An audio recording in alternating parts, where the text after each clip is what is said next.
హరి ఓం. పరమేశ్వర స్వరూపైన సభకి నమస్కారం. మహాభారతంలో సౌప్తిక పర్వం దగ్గరికి వచ్చేటప్పటికీ ద్రోణాచార్యుల వారి యొక్క కుమారుడైనటువంటి అశ్వత్థామ చాలా విశేషమైనటువంటి ఆగ్రహాన్ని పొందాడు. ఎందువలన అంటే తన తండ్రి అయినటువంటి ద్రోణాచార్యుల వారు కురుక్షేత్ర సంగ్రామ భూమి యందు ప్రాణములు విడిచిపెట్టాడు. పాండవుల వైపు సర్వసైన్యాధిపత్యం వహించినటువంటి దృష్టద్యుమ్నుడు ద్రోణాచార్యుల వారి యొక్క రథం మీదకి దూకి ఆయన యొక్క తలని తీంచివేశాడు. అప్పటికే ఆయన తన ప్రాణములను విడిచిపెట్టి ఊర్ధ్వలోకముల వైపుకి తేజస్సు వెళ్ళిపోతోంది. ఆ సమయంలో ఆయన యొక్క శిరస్సుని ఖండించాడు. పాండవులు గురువుగారు కనుక ద్రోణాచార్యుల వారి వధకి చాలా ఖేదపడ్డారు. అశ్వత్థామ చాలా క్రుద్ధుడయ్యాడు. అయితే పాండవుల వైపు కౌరవులు అత్యాచారములు చేయలేదా? వాళ్ళేమీ దోషాలు చేయలేదా? కానీ పక్షపాత బుద్ధి అని ఒకటి ఉంటుంది. ఆ పక్షపాత బుద్ధికి అహంకారం కూడా తోడైపోయింది అనుకోండి, ఇంకా ఆ వ్యక్తిలో ఏర్పడేటటువంటి మౌఢ్యం గురించి, అతను చేసేటటువంటి దుష్కార్యం గురించి, ఆ వ్యక్తి యొక్క తెగింపు గురించి మాట్లాడడం ఎవరికీ సాధ్యం కాదు. ఇంకా ఎంతటి పాపకార్యానికైనా సమకడతాడు. అందులో సహజంగా అహంకారగ్రస్తుడు అనుకోండి, దానికి తోడు ఇటువంటి క్రోధం కూడా తోడై పక్షపాతంతో కలిసిందనుకోండి, ఇంకా ఆ వ్యక్తి ఎటువంటి మార్గంలో ప్రయాణిస్తాడు అనేటటువంటిది నిర్ణయించడం ఎవరికీ శక్యం కాదు. ఆ అహంకారానికి అర్థము ఉండదు. మనిషి అహంకరించడానికి నాలా చూడగలిగిన వాడు లేడంటారా? మనకన్నా బాగా చూడగలిగినది గ్రద్ద ఉంది. గ్రద్ద ఎక్కడో ఆకాశంలోంచి కింద వెడుతున్నటువంటి చిన్న కోడి పిల్లను కూడా చూడగలదు. మనకన్నా బాగా కంటి శక్తి కలిగినటువంటి గ్రద్ద ఉంది. పోనీ మనకి చెవులు ఏమైనా చాలా గొప్ప అనుకుందామా? మనకన్నా బాగా వినగలిగినటువంటి పాము ఉంది. పాము అంత చక్కగా శబ్దాన్ని వినగలదు. లేదు, మనం మిగిలినటువంటి ప్రాణుల కన్నా ఏదో రుచి చెప్పడంలో, నాలుకని వాడుకోవడంలో చాలా చాలా గొప్ప ప్రాణులము అందామా అంటే, రుచి మనకన్నా బాగా చెప్పగలిగినటువంటి ప్రాణులు, రుచితో మమేకమయ్యేటటువంటి ప్రాణులు చేపలాంటివి ఎన్నో ఉన్నాయి. పోనీ స్పర్శ చేత మనం ఏమైనా గొప్పవాళ్ళం అనుకుందామా అంటే, స్పర్శేంద్రియం మనకన్నా బాగా పనిచేసేటటువంటి ఏనుగు లాంటి జంతువులు లోకంలో ఎన్నో ఉన్నాయి. అసలు ఇవేవీ కాదు, పోనీ చాలా అందంగా ఎప్పటికీ ఉండిపోతారు అనుకుందామా అంటే, ఎంత అందంగా ఉన్న శరీరమైనా వయసు అయిపోయి జర్జరీభూతం అయిపోతే చూడడానికి భయమేసేటట్టుగా తయారైపోతుంది. కానీ అదే ఒక నెమలి ఉందనుకోండి, ఎంత వృద్ధురాలు అయిపోనివ్వండి, నెమలి అందం నెమలి అందమే. ఒక రామచిలక ఉందనుకోండి, ఎంత వృద్ధురాలైపోయినా రామచిలక అందం రామచిలక అందమే. కానీ మనిషికి అలా నిలబడగలిగిన అందం ఏముంది? లోకంలో చాలా జీవుల యొక్క వెంట్రుకలు పనికొస్తాయి. చామరీ మృగం యొక్క వెంట్రుకలతో చామరం తయారు చేసి భగవంతుడికి చామరం వేస్తారు.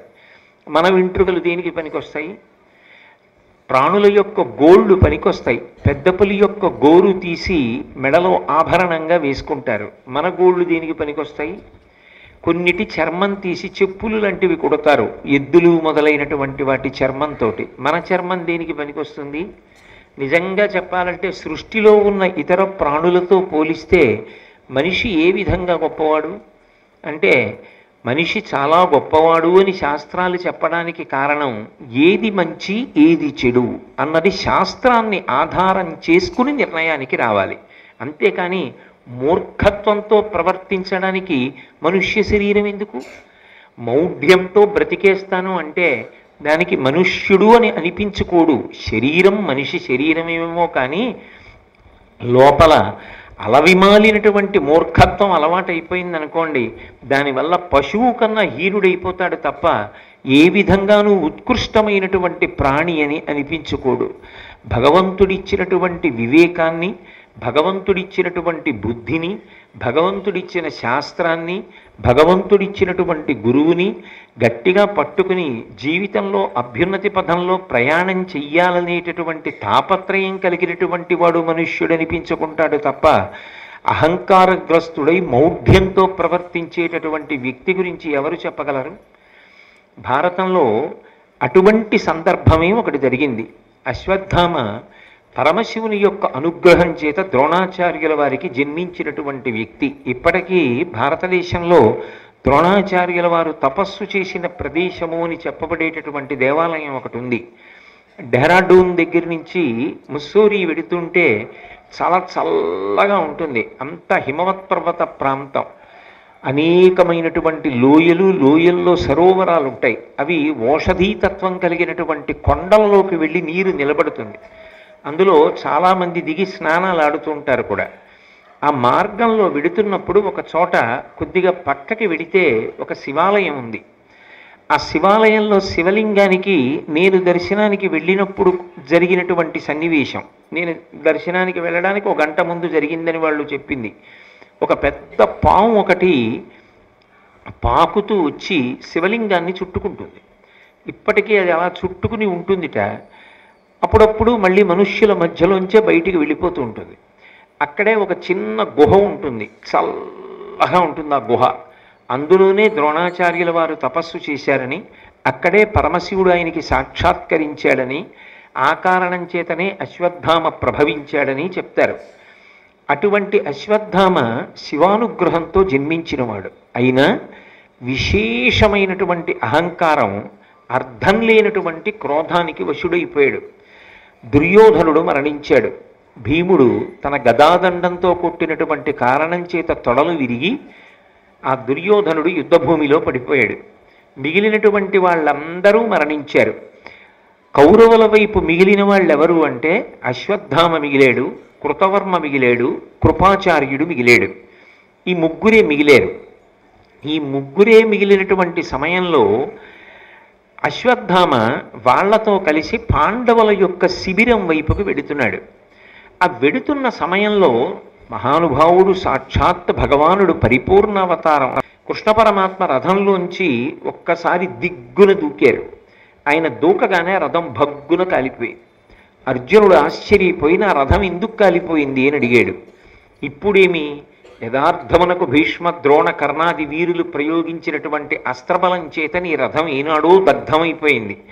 కానీ నన్ను నమ్ముకుని నువ్వు యుద్ధం చేస్తున్నావు. నేను ఎదర సారథిగా ఉండగా, నువ్వు రథివై ఉండగా నువ్వు నశించడాన్ని నేను అంగీకరించాను. భగవంతుణ్ణి నమ్ముకున్నటువంటి వాడు పొందేటటువంటి రక్షణ అది. కాబట్టి ఈ రథము దగ్ధము కాకుండా ఆపాను. కానీ అస్త్రములకు ఒక గౌరవం ఉంటుంది. అవి ఇన్ని అస్త్రములు ఈ రథం మీద పడిన తరువాత ఇది దగ్ధము కాకపోతే అస్త్రముల మర్యాద అవమానింపబడుతుంది కనుక ఇప్పుడు ఈ రథము కాలిపోవడానికి అనుమతించాను. అందుకు కాలిపోయిందని చెప్పాడు.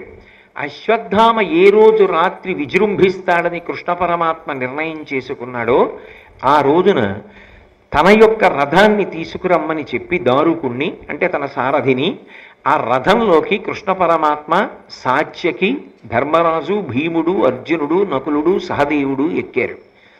పైకి లౌకికంగా ఆయన చెప్పిన కారణం ఏమిటంటే దుర్యోధనుడు ఇంచుమించు మడసిపోయాడు, ఇక ఆఖరి ప్రాణంతో ఉన్నాడంతే, కాబట్టి మరణించినట్టే లెక్క. మిగిలిన వాళ్ళందరూ వెళ్ళిపోయారు. అసలు పెద్ద పెద్ద వీరులందరూ పడిపోయారు. కాబట్టి విజయము కరతలామలకం అయిపోయింది. ఇంకా మిగిలిన వాళ్ళెవరు అంటే ఒక్క అశ్వత్థామ ఉన్నాడు, కృపాచార్యుడు ఉన్నాడు, కృతవర్మ ఉన్నాడు.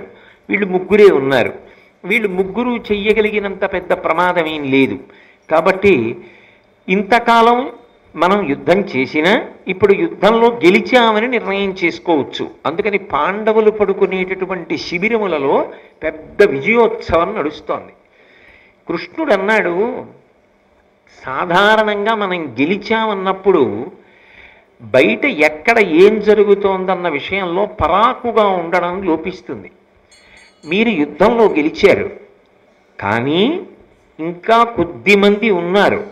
వాళ్ళు తీవ్రమైన పగ ఎవరి మీద పెట్టుకుంటారు అంటే పాండవుల మీద పెట్టుకుంటారు, వీళ్ళు ఉండడానికి వీల్లేదని.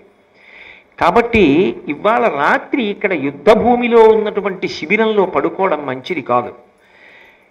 ఏమో ఏమైనా జరగవచ్చు రాత్రి. కాబట్టి మనం ఇక్కడ ఉండకుండా ఉంటే ప్రమాదం తప్పుతుంది. కాబట్టి మీరు రథం ఎక్కండి, మనందరం కలిసి భోగవతీ నదీ తీరానికి వెడదాం. చల్లటి గాలి వేస్తూ ఉంటుంది. అక్కడ మీరు నేను సాత్యకి కొంతసేపు మాట్లాడుకుని తరువాత విశ్రమిద్దాం. వాళ్ళు కృష్ణుడు చెప్పిన మాట కాదనరు. కాబట్టి వెంటనే కృష్ణుడి యొక్క రథాన్ని అధిరోహించారు. భోగవతీ నదీ తీరానికి పాండవులు వెళ్ళిపోయారు. ఉపపాండవులు శిబిరంలో ఉన్నారు. ఉపపాండవులు అంటే ధర్మరాజు, భీముడు, అర్జునుడు, నకులుడు, సహదేవుడు, 5గురు ద్రౌపదీదేవి యందు పొందినటువంటి సంతానం. వాళ్ళు కురుక్షేత్ర సంగ్రామ భూమి యందు యుద్ధం చేసి విజయాన్ని సాధించిన ఉత్సాహంతో ఉన్నారు, బడలికతో ఉన్నారు. అలాగే సర్వసైన్యాధిపతి అయినటువంటి దృష్టద్యుమ్నుడు ఉన్నాడు శిబిరంలో. అలాగే భీష్మాచార్యుల వారి మరణానికి కారణమైనటువంటి శిఖండి ఉన్నాడు. వీళ్ళందరూ మంచి ఉత్సవం చేసుకుంటూ పెద్ద పెద్ద కేకలేస్తూ సంతోషంగా ఉన్నారు. ఎక్కడ గెలుపుందో అక్కడ అలా ఉంటుంది కదా వాతావరణం. అశ్వత్థామ కృపాచార్యుడితోటి కృతవర్మతోటి కలిసి పాండవ శిబిరముల వైపుకి వచ్చాడు. గొప్ప విజయోత్సవం, వాళ్ళ యొక్క కేకలు, వాళ్ళ సంతోషం వినపడ్డాయి. అపారమైన క్రోధాన్ని పొందాడు. నా తండ్రిని చంపినటువంటి దృష్టద్యుమ్నుడు లోపల ఉన్నాడు, భీష్మాచార్యుల వారి మరణానికి కారణమైనటువంటి శిఖండి ఉన్నాడు, పాండవులు కూడా ఉన్నారు అనుకున్నాడు, కృష్ణుడు ఉన్నాడు అని ఎలాగైనా వాళ్ళని తుదముట్టించాలి అని అనుకున్నాడు. కానీ పాండవుల శక్తి సామర్థ్యాల ముందు, పాండవుల అస్త్రబలం ముందు తానెక్కడ నిలబడతాడు? నిన్ననేగా మీరు విన్నారు, ఆగ్నేయాస్త్ర ప్రయోగం చేస్తే అర్జునుడు ప్రయోగించినటువంటి బ్రహ్మాస్త్రము చేత ఆగ్నేయాస్త్రము ఉపశమించి నరనారాయణులైనటువంటి కృష్ణార్జునులను చెనకలేకపోతే బాధపడుతుంటే వ్యాసుల వారు వచ్చి వాళ్ళు గత జన్మలలో లింగాకారమును పూజించిన వాళ్ళు, వాళ్ళని నువ్వేం చెయ్యలేవు, వాళ్ళకి సర్వకాలముల యందు నారాయణుడైన కృష్ణ భగవానుడి యొక్క పరమేశ్వరుడి యొక్క రక్ష ఉన్నది అని చెప్పాడు. కాబట్టి ఎలా చంపాలి ఆలోచన చేశాడు. శిబిరంలో చాలా హడావిడిగా ఉంది. తమని ఎవరైనా గుర్తుపడితే ప్రమాదం. అందుకని అక్కడి నుంచి కొద్దిగా దూరంగా జరిగిపోయి ఒక మర్రి చెట్టు కింద ముగ్గురు పడుకున్నారు. ఎవరికి నిద్ర పట్టేస్తుంది అంటే ఎవరి మనసు వ్యగ్రతతో లేదో, ఎవరు రోగభూయిష్టమైన శరీరంతో లేడో అటువంటి వాడు నిద్రపోతాడు. కృతవర్మ అలాగే కృపాచార్యుల వారు నిద్రపోయారు. అశ్వత్థామకి నిద్ర పట్టలేదు. ఎలాగైనా పాండవులను ఉగ్గడించాలి, ఎలాగైనా దృష్టద్యుమ్నుడిని సంహరించాలి. ఏం చెయ్యాలని కళ్ళు తెరుచుకుని మర్రి చెట్టు కింద పడుకున్నారు కదూ, పైన మర్రి చెట్టు కొమ్మల వంక చూస్తూ ఆలోచిస్తున్నాడు. ఇంతలో ఎక్కడి నుంచో ఒక గుడ్లగూబ వచ్చింది, పెద్ద గుడ్లగూబ. కాకులు ఉన్నాయి ఆ మర్రి చెట్టు మీద. ఆ కాకులన్నీ బాగా చీకటి పడిపోయింది కాబట్టి నిద్రపోతున్నాయి. ఆ వచ్చినటువంటి గుడ్లగూబ తన యొక్క రూపాన్ని సంక్షిప్తం చేసి, అంటే రెక్కలవి దగ్గరికి తీసుకుని చిన్నదై ఒక్కొక్క కొమ్మ దగ్గరికి వెళ్ళి నిద్రపోతున్నటువంటి కాకులన్నిటినీ కూడా తన వాడి ముక్కుతో గాడ వేసి కొన్నింటి వెన్నుపావులు విరిచేసింది, కొన్నింటికి గుండెలు చీల్చేసింది, కొన్నింటికి కడుపులు చీల్చేసింది. అన్నిటినీ సంహరించి మాంసపు ముక్కలన్నీ మర్రి చెట్టు కింద పడిపోయేటట్టుగా విజృంభించి కాకసంహారం చేసింది. ఇది చూశాడు అశ్వత్థామ. ఓహో, నాకు ఈ గుడ్లకు ఉపపాఠం చెప్తోంది. వాళ్ళు లేచి ఉన్నప్పుడు వాళ్ళతో నేను యుద్ధం చెయ్యలేను. వాళ్ళ యొక్క అస్త్ర సంపద ముందు నా శక్తి సరిపోదు. ఇప్పుడు అందరూ నిద్రపోతూ ఉంటారు, గాఢ నిద్రలో ఉంటారు, అర్ధరాత్రి అవుతోంది. కాబట్టి ఇప్పుడు నేను విజృంభించి లోపలికి వెళ్ళి అందరినీ సంహరించాలి. ఎంతటి క్రోధమూర్తి అయిపోయాడంటే ఇక అతని ఆలోచనలన్నీ కూడా పక్కకి వెళ్ళిపోయి యుక్తాయుక్త విచక్షణ మరిచిపోయాడు. భారతంలో మహాభయంకరమైనటువంటి సన్నివేశం నడిచింది. కృతవర్మని ఆ పక్కనున్నటువంటి కృపాచార్యుల వారిని లేపాడు. ఇప్పుడు నేను వెళ్ళి పాండవ శిబిరాల మీద పడాలనుకుంటున్నాను, వాళ్ళందరినీ మట్టు పెట్టాలనుకుంటున్నాను, మీరిద్దరూ కూడా సహకారం చేయడానికి నాతో రావలసింది అని అడిగారు. వాళ్ళిద్దరూ నిద్రలో లేచి తెల్లబోయి, ఇంత అఘాయిత్యానికి ఒడిగడతావా, ఇంత అధర్మ యుద్ధం చేస్తావా, నిద్రపోతున్న వాళ్ళని చంపేస్తావా, ఇంత పాపానికి ఒడికట్టచ్చా? కాబట్టి మా మాట విను. ఒకవేళ నీకు అంతగా ప్రతీకారం తీసుకోవాలి అని ఉంటే ఇక్కడి నుంచి బయలుదేరి మనం ధృతరాష్ట్ర మందిరానికి వెడదాం. ధృతరాష్ట్రుణ్ణి, గాంధారీదేవిని, విదురుణ్ణి సంప్రదిద్దాం. వాళ్ళు ముగ్గురు పెద్దలు కనుక వాళ్ళు ఎలా మార్గనిర్దేశనం చేస్తే అలా చేద్దామన్నారు. కానీ విశేషమైన ఆవేశంతో ఉన్న అశ్వత్థామ అదేది వినడానికి సిద్ధంగా లేడు. పిచ్చి కోపానికి వశపడిపోయాడు అనుకోండి, అపారమైనటువంటి అసూయ ప్రబలిపోయిందనుకోండి, యుక్తాయుక్త విచక్షణ చచ్చిపోతుంది. అసలు ఇలా ప్రవర్తించచ్చా, మనం ఇటువంటి పనులు చెయ్యొచ్చా అన్న ఆలోచన కూడా ఉండదు. దానివల్ల ఏమవుతుందంటే ఆ జన్మ ఒక్కదానికి సరిపోదు. ఆ పాపం పరమ భయంకరమైనటువంటి ఆ పాపమునకు తగిన మూల్యాన్ని చెల్లించి తీరవలసిందే. కాబట్టి ఇప్పుడు చాలా క్రూరమైన నిర్ణయాన్ని తీసుకుని ధృతరాష్ట్రుణ్ణి కానీ గాంధారిని కానీ సంప్రదించడానికి, విదురుణ్ణి సంప్రదించడానికి అంగీకరించకుండా మీరు నాతో వస్తే రండి, లేకపోతే లేదు. నేను దుర్యోధన ప్రభువు ఇంకా ఎక్కువ కాలం బ్రతకడు, తొడలు విరిగి నెత్తుటి మడుగులో ఉన్నాడు. ఆయన ప్రాణోత్క్రమణం అయ్యే లోపల శుభవార్త చెప్పాలి. నేను మహావీరుల్ని కొంతమందిని చంపేశానని, పాండవుల్ని సంహరించానని. కాబట్టి మీరు నాతో వస్తే రండి, లేకపోతే లేదన్నాడు. అలా ఒక్క వీరుణ్ణి విడిచిపెట్టి తాము దూరంగా ఉండడం ఇష్టం లేనటువంటి కృతవర్మ కృపాచార్యుడు అశ్వత్థామని అనుగమించారు. పాండవ శిబిరాల దగ్గరికి వెళ్ళారు. ఒక మహాభూతం ఒకటి అడ్డొచ్చింది. అది సాక్షాత్తు రుద్రుడు, పరమశివుడు. ఆ మహాభూతం అడ్డొచ్చి అశ్వత్థామతో యుద్ధం ప్రారంభం చేసింది. ఈయన ఎన్ని అస్త్రములు ప్రయోగించినా, ఎన్ని బాణములు ప్రయోగించినా ఆ ఎదురుగుండా ఉన్నటువంటి మహాభూతం వీటన్నిటినీ కూడా స్వీకరించేసింది. అసలు యుద్ధం చేయలేకపోయాడు అశ్వత్థామ. అప్పుడు అర్థమైంది ఆ ఉన్నది సామాన్యమైన భూతము కాదు అని. అప్పుడు ఆ ప్రాణి మాట్లాడింది, నేను సాక్షాత్తు రుద్రుడను. కృష్ణుడి యందు నాకు అపారమైనటువంటి అనురక్తి ఉంది. కృష్ణుడికి పాండవులంటే ప్రేమ. పాండవ సంబంధీకులందరూ కూడా ఈ శిబిరంలో నిద్రపోతున్నారు. కృష్ణుడిక్కడ లేకపోయినా, కృష్ణుడిక్కడ ఉన్నా కూడా నేను కృష్ణుడికి, కృష్ణుడి చేత రక్షింపబడేటటువంటి పాండవులకు సర్వకాలముల యందు రక్ష కల్పిస్తూ ఉంటాను. కాబట్టి నన్ను దాటి నువ్వు లోపలికి వెళ్ళలేవు. ఆయన చూశాడు. వెంటనే ఉత్తర క్షణంలో శివానుగ్రహం పొందాలి అని నిర్ణయించుకొని హేయమైనటువంటి మార్గాన్ని అవలంబించాడు. అక్కడ ఒక మంట మండుతోంది. అది తన శరీరం దహించడానికి సరిపోదని రథం మీద ఉన్నటువంటి ధనస్సులు, బాణములు అన్నీ తీసుకొచ్చి మంటలో వేసి తానక్కడ కూర్చుని మనసులో పరమేశ్వరుణ్ణి విశేషంగా ఆరాధన చేసి, నాకు గెలుపు లభించి తీరాలి, ఇవాళ రాత్రి నీ రుద్రాంశన ఎందు ప్రవేశించాలి, లేదా నేను నా ప్రాణములను నీకు బలిదానం చేసేస్తాను అని అగ్నిహోత్రంలోకి దూకేస్తున్నాడు. ఏ ధర్మం ఆ ధర్మమే. ఆరాధన చేసినప్పుడు అనుగ్రహించాలి. కాబట్టి శంకరుడు ప్రత్యక్షమయ్యాడు. నీ ఎందు రుద్రాంశ ప్రవేశిస్తోంది, ఇవాళ రాత్రి నువ్వు అనుకున్న సంకల్పాలు అవుతాయి, నీకు విజయము లభిస్తుంది అన్నాడు. వెంటనే శంకరుడు బహూకరించినటువంటి ఖడ్గాన్ని చేత్తో పట్టుకున్నాడు. పట్టుకుని ఆ శిబిరంలోకి వెళ్ళి మొట్టమొదట తన తండ్రిని సంహరించాడని క్రోధం. మరి యుద్ధభూమి అన్న తర్వాత సంహారములు ఉండవు.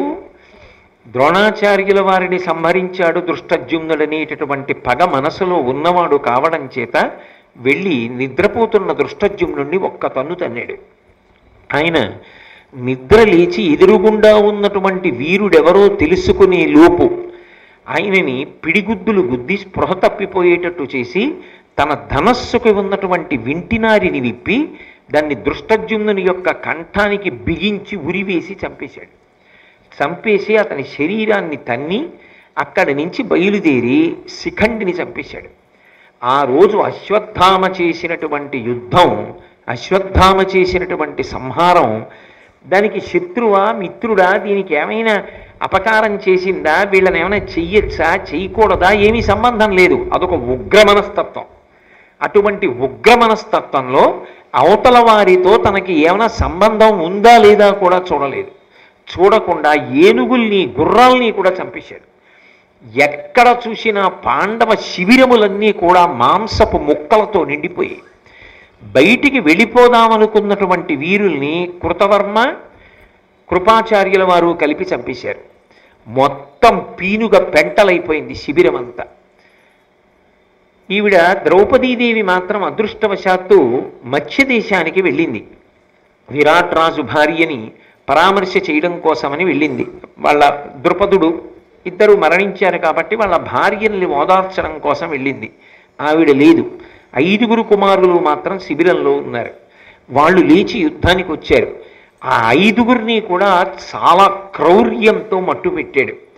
ఒక్క దృష్టద్యుమ్నుని సారథి వినా ఎక్కడో దాక్కున్నాడు కాబట్టి బ్రతికిపోయాడు.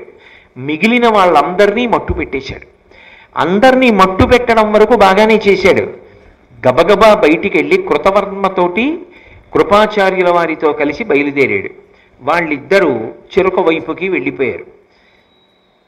ఆ వెళ్ళిపోయిన తరువాత ఈయన బయలుదేరి వ్యాస మహర్షి తపస్సు చేసుకునేటటువంటి ఆశ్రమం ఎక్కడుంటుందో ఆ ఆశ్రమ ప్రాంగణానికి వెళ్ళి అకస్మాత్తుగా తపస్సు చేసుకుంటున్న వాడిలా తపస్సులో ప్రవేశించి కూర్చున్నాడు. ఎందుకని అంటే మనిషి లోపల కలిగిన వ్యగ్రతని అణుచుకోలేకపోయాడు అనుకోండి, ఉగ్రస్వభావాన్ని అదుపు చేసుకోలేకపోయాడు అనుకోండి, నేను సంహరిస్తున్న వాళ్ళతో అసలు నాకేమి సంబంధం, వాళ్ళు నాకేం అపకారం చేశారు అన్న భావనతో సంబంధం ఉండదు. ఏనుగులు గుర్రాలు పిల్లలు ఏం చేశారు? ఇంతమందిని చంపేశాడు. చంపిన తరువాత ఒకటి గుర్తొచ్చింది, ఇంతమందిని చంపాను కదా, పాండవులు లేరు కదా, అంటే ధర్మాత్ములకు లభించవలసిన రక్షణ లభించిందా లేదా? కృష్ణుడు ఎక్కడికో తీసుకెళ్ళిపోయాడు, లేరక్కడ. కాబట్టి పాండవులకు ఈ వార్త తెలుస్తుంది తెల్లవారిన తర్వాత. ఇంత కురుక్షేత్ర సంగ్రామం అయిపోయిన తరువాత యవ్వరాజ్య పట్టాభిషేకం చేసుకోవలసినటువంటి కుమారులు 5 మరణించారని వింటే పాండవులు ఊరుకుంటారా? ద్రౌపదీదేవి ఊరుకుంటుందా? కృష్ణుడు ఊరుకుంటాడా? ఖచ్చితంగా మీదకొచ్చి పట్టుకుంటారు. అప్పుడు చేసే సంహారం అలా ఇలా ఉండదు. కాబట్టి ఇప్పుడు తర్వాత జరిగేటటువంటి విషయం జ్ఞాపకానికి వచ్చింది. ఇంతకుముందు ఎందుకు గుర్తుకు రాలేదు అంటే వ్యగ్రత ఏం చేసిందంటే ఏమైనా అవని, అది మనిషి అణుచుకోకపోతే, మనిషికి పరిశీలనమన్నది అలవాటు కాకపోతే, తనలోంచి వచ్చినటువంటి క్రౌర్యమునకు తాను వశపడిపోతే ఎంత భయంకరమైనటువంటి పాపకార్యానికైనా సరే మనిషి వెనకాడడు. అంత భయంకర కృత్యాన్ని చేస్తాడు. అందుకే అశ్వత్థామ ఇంత భయంకర కృత్యం చేశాడు. తరువాతి కోణం, వాళ్ళందరూ బయలుదేరి వస్తే తన ప్రాణాలకి సంబంధించిన విషయం. ఇప్పుడు తన ప్రాణాలకి సంబంధించిన విషయం వచ్చేటప్పటికీ పోనీ ధైర్యంగా అక్కడే నిలబడి నేనే చంపానని యుద్ధం చేయగలడా? పారిపోయాడు అక్కడి నుంచి. పారిపోయిన వాడు వ్యాసాశ్రమం దగ్గరికి చేరుకున్నాడు. చేరుకుని తపస్సులోకి ప్రవేశించి తపస్సు చేసుకుంటూ కూర్చున్నట్లుగా కూర్చున్నాడు. కృతవర్మ కృపాచార్యుల వారు చెరుకు దిక్కు వెళ్ళిపోయారు. తెల్లవారి దృష్టద్యుమ్నుని యొక్క సారథి పరుగున పాండవులు ఉన్నటువంటి ప్రాంతానికి వెళ్ళి రాత్రి జరిగినటువంటి భయంకరమైన సంహార విశేషాల గురించి చెప్పాడు. చెప్పగానే పాండవులు కృష్ణ పరమాత్మ ద్రౌపదీదేవిని పిలిపించి ఆ శిబిర ప్రాంగణానికి వచ్చారు. అక్కడ జరిగినటువంటి ఆ హేయమైనటువంటి మారణకాండనంతటినీ చూశారు. ఇది అశ్వత్థామ చేశాడు అని దృష్టద్యుమ్నుని యొక్క సారథి చెప్పాడు. వెంటనే ద్రౌపదీదేవి భీముణ్ణి పిలిచి, నువ్వు అశ్వత్థామని సంహరించైనా తీసుకురా, లేదా సహజముగా పుట్టుకతో అతనికి తలలో రత్నం ఉన్నది, ఆ రత్నాన్నైనా ఊడబెరికి పట్రా, దానితో బ్రతికుండి చచ్చిన వాడితో సమానం. ఈ రెండిటిలో ఏదో ఒకటి చేయమంది. భీముడు గబగబా రథం మీద బయలుదేరాడు. కృష్ణ పరమాత్మ అన్నాడు, అశ్వత్థామ దగ్గర ఒక పరమ భయంకరమైనటువంటి అస్త్రం ఉన్నది, దాని పేరు బ్రహ్మశిరోనామకాస్త్రం. ఆ బ్రహ్మశిరోనామకాస్త్రం తన దగ్గర ఉన్నదని, తన తండ్రి అయిన ద్రోణాచార్యుల వారు దానిని తనకి ఉపదేశం చేశారని అశ్వత్థామకి ఎనలేని అతిశయం. ఒకానొకప్పుడు కృష్ణ పరమాత్మ అంతటి వాడి దగ్గరికి వచ్చి ఓ మాట అడిగాడు, నా దగ్గర బ్రహ్మశిరోనామకాస్త్రం ఉంది, మా తండ్రి ఇచ్చాడు, నేను తలుచుకుంటే ఎంతటి విధ్వంసాన్నైనా సృష్టిస్తాను, నీ సుదర్శన చక్రాన్ని కూడా నాకు ఇమ్మన్నాడు. అంటే నవ్వి కృష్ణ పరమాత్మ సుదర్శన చక్రాన్ని అక్కడ పెట్టి తీసుకోమన్నాడు. ముందు ఎడం చేత్తో తీయబోయాడు, బలం సరిపోక కుడి చేత్తో తీయబోయాడు, తర్వాత 2 చేతులతో తీయబోయాడు. ఆ చక్రం కదలలేదు. సరే, కొన్ని కానుకలు ఇచ్చి బహుమతులు ఇచ్చి ఇవి నువ్వు పట్టుకెళ్ళగలిగినటువంటి ఆయుధములు కావు, వెళ్ళమని పంపించేశాడు అశ్వత్థామని. అశ్వత్థామ యొక్క ప్రవృత్తి కృష్ణ పరమాత్మకి తెలుసు, మహాభయంకరుడు. ఇప్పుడు తన ప్రాణముల మీద ఆశతో దాక్కున్నాడు. కానీ భీముడు వెళ్ళి వెతికి పట్టుకుంటాడు. పట్టుకోగానే అపాండవం చెయ్యాలన్న కక్షతో ఉన్నాడు కదూ, నిన్న రాత్రి పాండవులు దొరకలేదు. ఇవాళ భీముడు కనపడగానే ఏ ఒకరు మరణించినా మిగిలిన వాళ్ళు బ్రతకరు. అందుకని భీముడు కనపడగానే అపాండవం కావాలి, పాండవులు ఉండకూడదు అని సంకల్పం చేసి అస్త్రప్రయోగం చేస్తాడు. అస్త్రములు ప్రయోగం చేస్తే ఎదురుగుండానే ఉండక్కర్లేదు, ఎక్కడ ఉన్నా వెతికి పట్టుకుంటుంది అస్త్రం. అందున అది బ్రహ్మశిరోనామకాస్త్రం, అత్యంత శక్తివంతమైన అస్త్రం. కాబట్టి అస్త్రప్రయోగం చేస్తాడు. కాబట్టి భీముడు ఒక్కడు వెళ్ళడం మంచిది కాదు, ఇప్పుడే బయలుదేరిపోయాడు. కాబట్టి అర్జున, మనం కూడా బయలుదేరదామని కృష్ణ పరమాత్మ అర్జునుణ్ణి ధర్మరాజుని కూడా తీసుకొని సాత్యకిని సహదేవుణ్ణి అక్కడ శిబిరాలకి రక్షణగా ఉంచి బయలుదేరి వెళ్ళాడు. కురుక్షేత్ర సంగ్రామ భూమి దగ్గరికి వెళ్ళి అక్కడ ఉన్నటువంటి పౌరుల్ని అడిగారు, అశ్వత్థామ ఇటుగా వచ్చాడా అని. అశ్వత్థామ, కృపాచార్యుడు, కృతవర్మ కూడా వచ్చారు. మిగిలిన ఇద్దరు చెరొక వైపు వెళ్ళిపోయారు. ఒక్క అశ్వత్థామ మాత్రం వ్యాసాశ్రమం వైపుకి వెళ్ళారు అన్నారు. వ్యాసాశ్రమం దగ్గరికి వెళ్ళేటప్పటికి నక్షత్రములతో కూడుకున్నటువంటి చంద్రుడు ఎలా ఉంటాడో అలా అనేక మంది విద్వాంసుల యొక్క సమూహం మధ్యలో వ్యాసుడు తపస్సు చేసుకుంటూ ఉన్నాడు. ఆ ఆశ్రమానికి కొంచెం దూరంలో అశ్వత్థామ తపస్సునందు కూర్చున్నవాడిలా తపస్సు చేస్తూ కూర్చున్నాడు. నిన్న రాత్రి ఎంత క్రౌర్యం, ఇవాళ ఏ స్థితి, ఏమైనా అర్థం ఉందా? పోనీ ఇది మనసులో మార్పు వచ్చి జరిగిందనుకోండి, పరమాత్మ కూడా ఆదరిస్తాడు. ఏదో తప్పు చేస్తే చేశాడు, కానీ చాలా పెద్ద మార్పు వచ్చింది అనుకుంటాడు.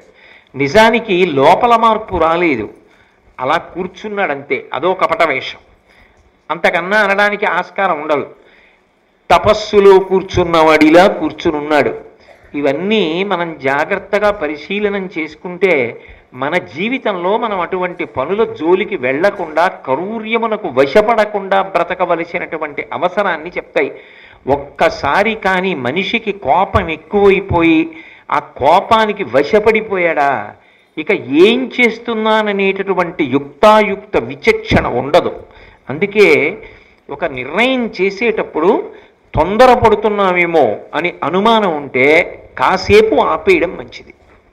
మనం కోపంతో నిర్ణయం చేస్తున్నామేమో అని అనుమానం ఉందనుకోండి, ఆ నిర్ణయాన్ని అప్పటికి చేయకూడదు. అందుకే రామాయణంలో హనుమ ఒక మాట చెప్తారు, క్రుద్ధ పాపం న కుర్యాత్కః క్రుద్ధో హన్యాద్గురూనపి క్రుద్ధ పరుషయా వాచా నరం సాధు నధిక్షిపేత్. యథోరగస్తచం జీర్ణాం సవై పురుషముచ్యతే అంటారు. పాము తన కుబుసాన్ని తానే వదిలిపెట్టేసినట్టు తనకొచ్చిన కోపాన్ని తాను పరిశీలించుకుని వదిలిపెట్టిన వాడెవరో వాడు ధన్యాత్ముడు. తప్ప కోపం రాకూడదని ఎక్కడా చెప్పలేదు, కోపం రావాలి. కోపం రాకపోతే వ్యవస్థని చక్కబెట్టలేరు. కానీ కోపమునకు వశపడిపోకూడదు. కోపానికి మీరు వశపడిపోలేదు అని గుర్తేమిటంటే, మీరు చేసేటటువంటి వివేచనలు, మీరు చేసేటటువంటి ఆలోచనలు ఉద్రేకం ఉండదు, పరిశీలనం ఉంటుందంతే. ఆ పరిశీలనమునందు నిలదొక్కున్నంత కాలం, ఆ హద్దు దాటిపోనంత కాలం మనిషి స్వస్థతతో ఉంటాడు.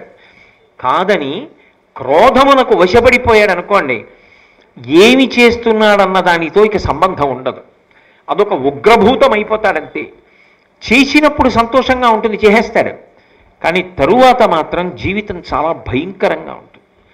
చేసిన తప్పిదం క్రోధం వచ్చి ఒక్కసారి చేయడం తేలిక, కానీ ఆ తరువాత జీవితం అంతా కూడా ఎంత విచారించినా ఉపయోగం ఉండదు. అందుకే మనిషి మొట్టమొదట పరిశీలించుకోవలసింది అసూయని.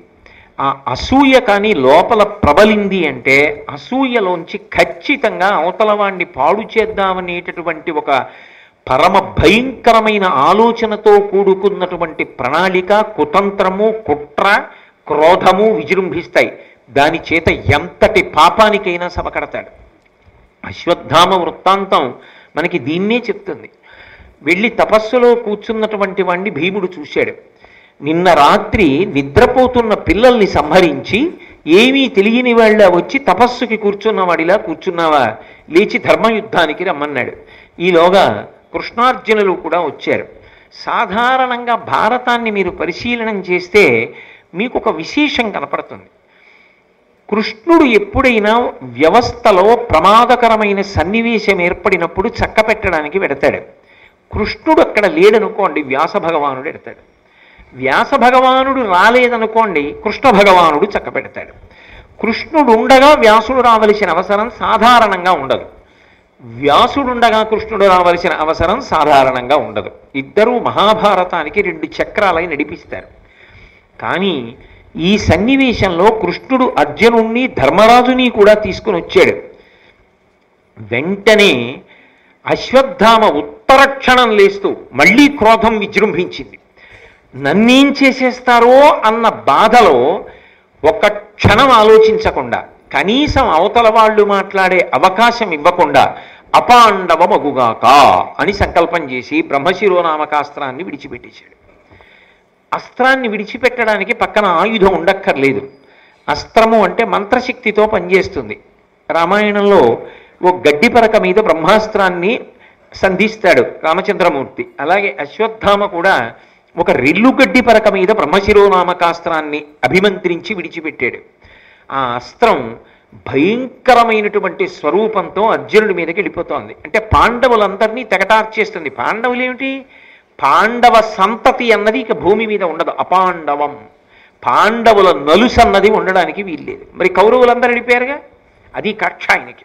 అపాండవం అయిపోవాలని వేసేశాడు బ్రహ్మశిరోనామకాస్త్రం. వెంటనే కృష్ణ పరమాత్మ చూసి అన్నాడు, అర్జున, ఇది పరమ భయంకరమైనటువంటి అస్త్రం. మీ అన్నదమ్ములు 5గురిని కూడా తుదముట్టించేస్తుంది, అక్కడతో ఆగదు. పాండవ సంతతి కూడా మిగలదు.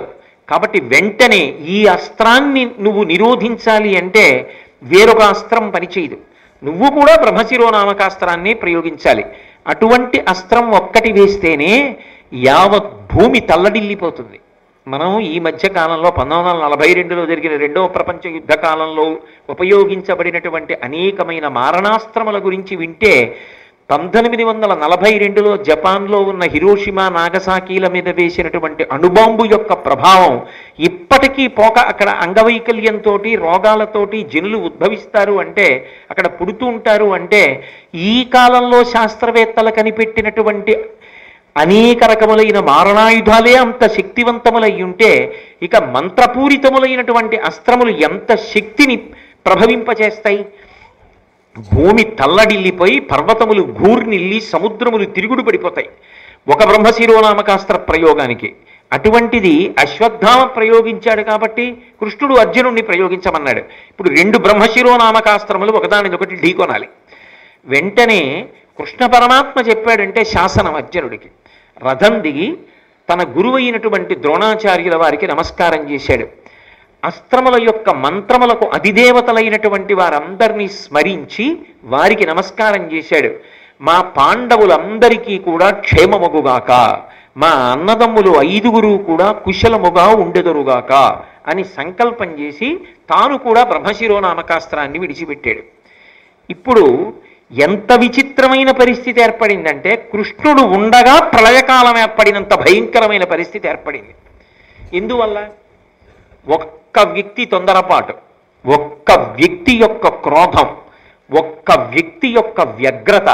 కృష్ణ పరమాత్మ అంతటి వాడు కూడా నువ్వు అస్త్రప్రయోగం చెయ్యకు అని చెప్పడానికి అవకాశం లేదు. పాండవుల్ని కాపాడాలి, ధర్మాత్ములు పోతే. అలాగని చెప్తే వింటాడా అశ్వత్థామ? వద్దురా, నీ అస్త్రాన్ని ప్రయోగించకు అని చెప్పడానికి అవకాశం లేకుండా వదిలిపెట్టేశాడు. ఇప్పుడు దాన్ని ఉపసంహారం చేస్తాడా? చెయ్యడు. ఎందుకు చెయ్యడు అంటే 2 కారణాలు ఉన్నాయి. బ్రహ్మశిరోనామకాస్త్రం లాంటి అస్త్రాన్ని ఒకడు ప్రయోగించి వేడొకడు అస్త్రము వలన ఆగిపోతే యువతలవాడి యొక్క తలకాయ బద్దలైపోతుంది. ఎవడు అస్త్రాన్ని ప్రయోగించాడో వాడే వెనక్కి తీసినా కూడా వాడి తల పగిలిపోతుంది. అసలు మానవుల మీద అస్త్రాన్ని ప్రయోగించకూడదు. అది అంత శక్తివంతమైన అస్త్రం. తండ్రి ద్రోణుడి దగ్గర అస్త్రాన్ని పొందాడు. పొందినవాడు యుక్తాయుక్త విచక్షణతో దాన్ని ఎప్పుడు పొందవచ్చు అన్నది ఆలోచించాడా? మీరు జాగ్రత్తగా పరిశీలనం చేస్తే ఒక్క విషయం మీకు అర్థమవుతుంది. అన్నిటికన్నా చాలా అవసరం ఏమిటో తెలుసా? నిగ్రహ శక్తి.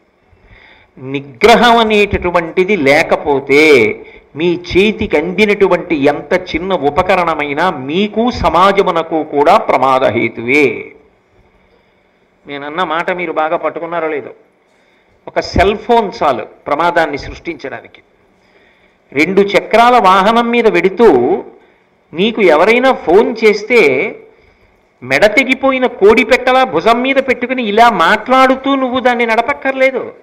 నువ్వు నిజంగా అంత అవసరం, అది ఎవరు చేశారో చూడాలని అనుకుంటే, ఏదైనా ముఖ్యమైన వాళ్ళు మాట్లాడతారేమో అని అనుమానం ఉంటే రహదారికి పక్కన ఆపి చూడొచ్చు. లేదా నువ్వు గమ్యాన్ని చేరుకున్న తర్వాత తీసి చూస్తే ఎవరు చేశారో అందులో ఉంటుంది, నువ్వు మళ్ళీ తిరిగి చెయ్యొచ్చు. ఇది కాదని 2 చక్రాల వాహనం మీద వెడుతూ సెల్ ఫోన్ చెవి దగ్గర పెట్టుకుంటే అది సాంకేతికమైన పరిజ్ఞానం తప్ప, సెల్ ఫోన్ వాడడం తప్ప, సెల్ ఫోన్ వాడేవాడికి యుక్తాయుక్త విచక్షణ నిగ్రహము లేకపోవడం కారణమా? ఎక్కడ ఏది వాడాలో ఎప్పుడు వాడాలో వాడికి చేత కాదు. ఆ విజ్ఞత లేని వాడి చేతికి చిన్న ఉపకరణం వచ్చినా అది ప్రమాదమే. అందులో ఓ కెమెరా ఉందనుకోండి, అవతలవాడిని ఒకసారి మనం చిత్రం తీసుకోవాలి అంటే వాళ్ళ అనుమతి అడగాలి, అది మర్యాద. అక్కర్లేదు, మన దగ్గర సెల్ ఫోన్ ఉంది కాబట్టి ఫోటో తీసేయడమే. అలా తీయచ్చా? ఆయన ఫోటో తీసుకునే ముందు ఆయన అడగాల, అయ్యా మిమ్మల్ని ఒక్క ఫోటో తీసుకోవచ్చా అని మర్యాద కదూ అడగాల? అక్కర్లేదు, మన దగ్గర సెల్ ఉంది, కెమెరా ఉంది కాబట్టి ఆయన ఏం చేస్తున్నా మనం ఫోటో తీసుకోవచ్చు. ఏది వివేకం ఎక్కడుంది? ఆఖరికి ఆయన ఏ పూజకో వెడదామని చెప్పి చొక్కా బనీను విప్పుకుంటూ ఉంటే కూడా ఫోటో తీయచ్చు. అప్పుడు సెల్ ఫోను తప్ప, మన యందు వివేకం లేకపోవడం తప్ప. మోటార్ సైకిల్ది తప్పు కాదు. కాకినాడ వీధుల్లో సాయంకాలం వేళ వడగాట్పు తగ్గిన తరువాత పెద్దవాళ్ళ దగ్గర నుంచి బయటికి వస్తారు. వచ్చినప్పుడు 80 కిలోమీటర్ల వేగంతో పుట్టలోంచి పైకి వచ్చిన పావుల్లో మిరికిలి తిరుగుతూ వెళ్ళమని నీకు ఎవడు చెప్పాడు? మోటార్ సైకిల్ తప్ప, తొక్కుతున్న నీది తప్ప. యుక్తాయుక్త విచక్షణ మనిషి మరిచిపోతే ఎంత చిన్న విషయం నీ దగ్గర ఉన్నా అది నీకు కాదు ప్రమాదం, సమాజమునకు ప్రమాదం. నువ్వు అలా మోటార్ సైకిల్ తొక్కుతూ ఎవరి మీద వెళ్ళి పడిపోతావో, ఏ ఇంటి యజమాని వెళ్ళిపోతాడో. ఒకానొకప్పుడు ఇక్కడే ఈ రహదారిలోనే ఒక పెద్ద ఆయన పడిపోయి మరణించాడు, అలా తొక్కుతున్నటువంటి ఒక మోటార్ సైకిల్ గుద్దుకుని. ఏ ఇంటి యజమానిని కబళించబోతున్నావో, ఏ ఇంట్లో ఒక చిన్న పిల్లవాడు పడబోతున్నాడో నీ మోటార్ సైకిల్ కింద, నువ్వే పడబోతున్నావో, నీ మీద ఆశలు పెట్టుకున్న తల్లిదండ్రులు ఏమైపోతారు? నువ్వు వృద్ధిలోకి వచ్చి ఈ దేశానికి ఎంత సేవలు అందించాలో ఈ దేశం ఏమైపోతుంది ప్రతివాడు అలా బయలుదేరితే? మనిషికి నిగ్రహ శక్తి లేకపోతే, మనిషికి వివేచన లేకపోతే అటువంటి వాడి చేతికి ఎంత చిన్నదున్నా ప్రమాదమే. ఆ వివేచన నిగ్రహము లేని వాడికి చాలా పెద్దదే అందిందనుకోండి, ఎంత ప్రమాదం.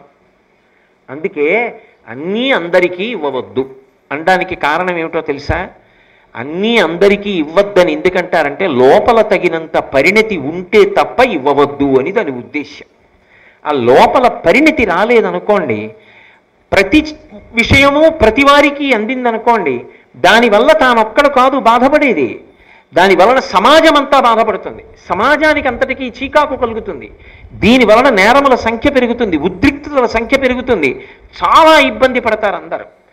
ఇది గమనించవలసి ఉంటుంది.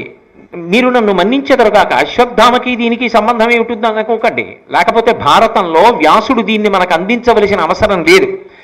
కాలంతో దేశంతో సంబంధం లేకుండా ఎప్పటికీ భారతం పనికొస్తుందనడానికి ఇదే ఉదాహరణ. ఎవరైనా నీకు అడ్డొచ్చేస్తే చూసుకోకపోతే వాళ్ళని తప్పుకోమని చెప్పడానికి ఒక హారన్ ఉంది. అంతేకాని నువ్వు ఇంటి దగ్గర బయలుదేరిన దగ్గర నుంచి నువ్వు చేరే వరకు ఇంకా దాన్ని అలా నొక్కుతూనే వెళ్ళమని ఆ హారన్ ఉన్నది. అందుకు ఆ హారన్ బండికొన్నది. అర్థం ఉండదు. ఇంటి దగ్గర బయలుదేరిన దగ్గర నుంచి తానేమన్నా రాష్ట్రపతి ప్రధానమంత్రి అలా హారన్ కొడుతూనే వెడుతుంటాడు. ఎదురుగుండా వెళ్ళే వాళ్ళకి ఎంత చీకాగ్గా ఉంటుంది, ఎంత ధ్వని కాలుష్యం, ఎంత విసుగ్గా ఉంటుంది, అవతల వాడికి ఎంత తలపోటు వస్తుంది. ఆలోచన చేస్తే 10 గంటలకి వెళ్ళాలనుకుంటే నువ్వు ఒక 5 నిమిషాల ముందు ఎందుకు బయలుదేరావు? ఒక 5 నిమిషాలు నీ చేతిలో ఉంటే వచ్చిన నష్టం ఏమిటి? కాలాన్ని ఎందుకు విభాగం చేసుకోవు? ఎందుకు కాలాన్ని ప్రణాళికతో నిర్మాణం చెయ్యవు? ఎందుకు ప్రతిదానికి తొందరపడతావు? అలా వివేచన లేకపోతే నీకు ఏ వస్తువు అందినా ప్రమాదమేగా. అదే కాదు, ఏది అందినా ప్రమాదమే. టీవీ పెడితే కట్టడం రాదు, అలాగే కూర్చుంటాడు. ముఖం కూడా కడుక్కోరు కొంతమంది నాబోటిగాళ్ళు. కాబట్టి ఏ వస్తువు అందినా ప్రమాదం అయితే మనిషి మనిషిగా ఎక్కడ బ్రతుకుతున్నాడు? వివేకం ఏది? నిగ్రహం ఏది? సంయమనం ఏది? ఆ సంయమనము లేకపోతే, అసలు అవతల వాడి మాట విందామనేటటువంటి ధ్యాస లేకపోతే సమాజమునకు బరువు అయిపోతారు. అశ్వత్థామ అర్జునుణ్ణి చూసి భయపడ్డాడు, భీముణ్ణి చూసి భయపడ్డాడు.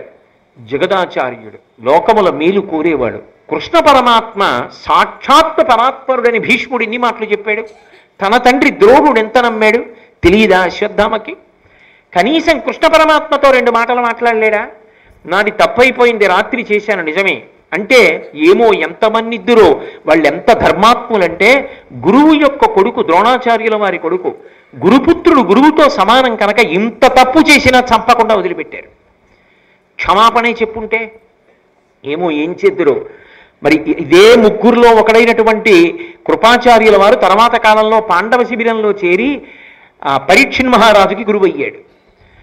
నీ జీవితంలో ఎక్కడో అక్కడ పరితాపము, పశ్చాత్తాపము, మారదామనేటటువంటి తాపత్రయం లేకుండా ముండి బ్రతుకు బ్రతికేస్తానంటే ఎవరు ఆపగలరు? అసలు కనీసం అడగలేదు, ఆలోచించడు. భీముడు కనపడగానే అంతే మళ్ళీ కోపం. నువ్వేమన్నా దుర్యోధనుడివా? ఆయనే తొడలు విరిగి పడిపోయాడు, ఆయనతో ఉన్న 99 మంది పడిపోయారు, నీ తండ్రి ద్రోణుడు పడిపోయాడు, నీకెందుకు ఇంతల్లరి? అపాండవం అయిపోవాలని వేసేసాడంతే బ్రహ్మశిరోనామకాస్త్రం. ఇప్పుడు కృష్ణుడికి మార్గం ఏముంది? అందుబాటులో ఉన్నాడు అర్జునుడు, పక్కన ఉన్నాడు ధర్మరాజు గారు, అక్కడే ఉన్నాడు భీముడు. వాళ్లే పడిపోతే ఇంకా పాండవులు ఎందుకు? అవతల ఉప పాండవులు వెళ్ళిపోయారు నిన్న రాత్రి. ముందు ధర్మాత్ములు తనని ఆశ్రయించిన వాళ్ళని రక్షించుకోవాలి. ఆ అస్త్రాన్ని ఢీకొనాలంటే మళ్ళీ బ్రహ్మశిరోనామకాస్త్రాన్నే ప్రయోగించాలి, ఇంకొక విధి లేదు. కాబట్టి తప్పనిసరి పరిస్థితుల్లో నువ్వు కూడా బ్రహ్మశిరోనామకాస్త్ర ప్రయోగం చెయ్యి అన్నాడు. ఇప్పుడు ఒక వ్యక్తి క్రౌర్యం ఎంత దూరం వెళ్ళిపోయిందంటే సమస్త ప్రపంచము సంక్షోభంలోకి వెళ్ళిపోయింది. ఇంత సంక్షోభంలోకి వెళ్ళిపోతే లోకముల యొక్క హితాన్ని కోరుకునేటటువంటి మహాత్ములు ఇప్పుడు ఉంటారు.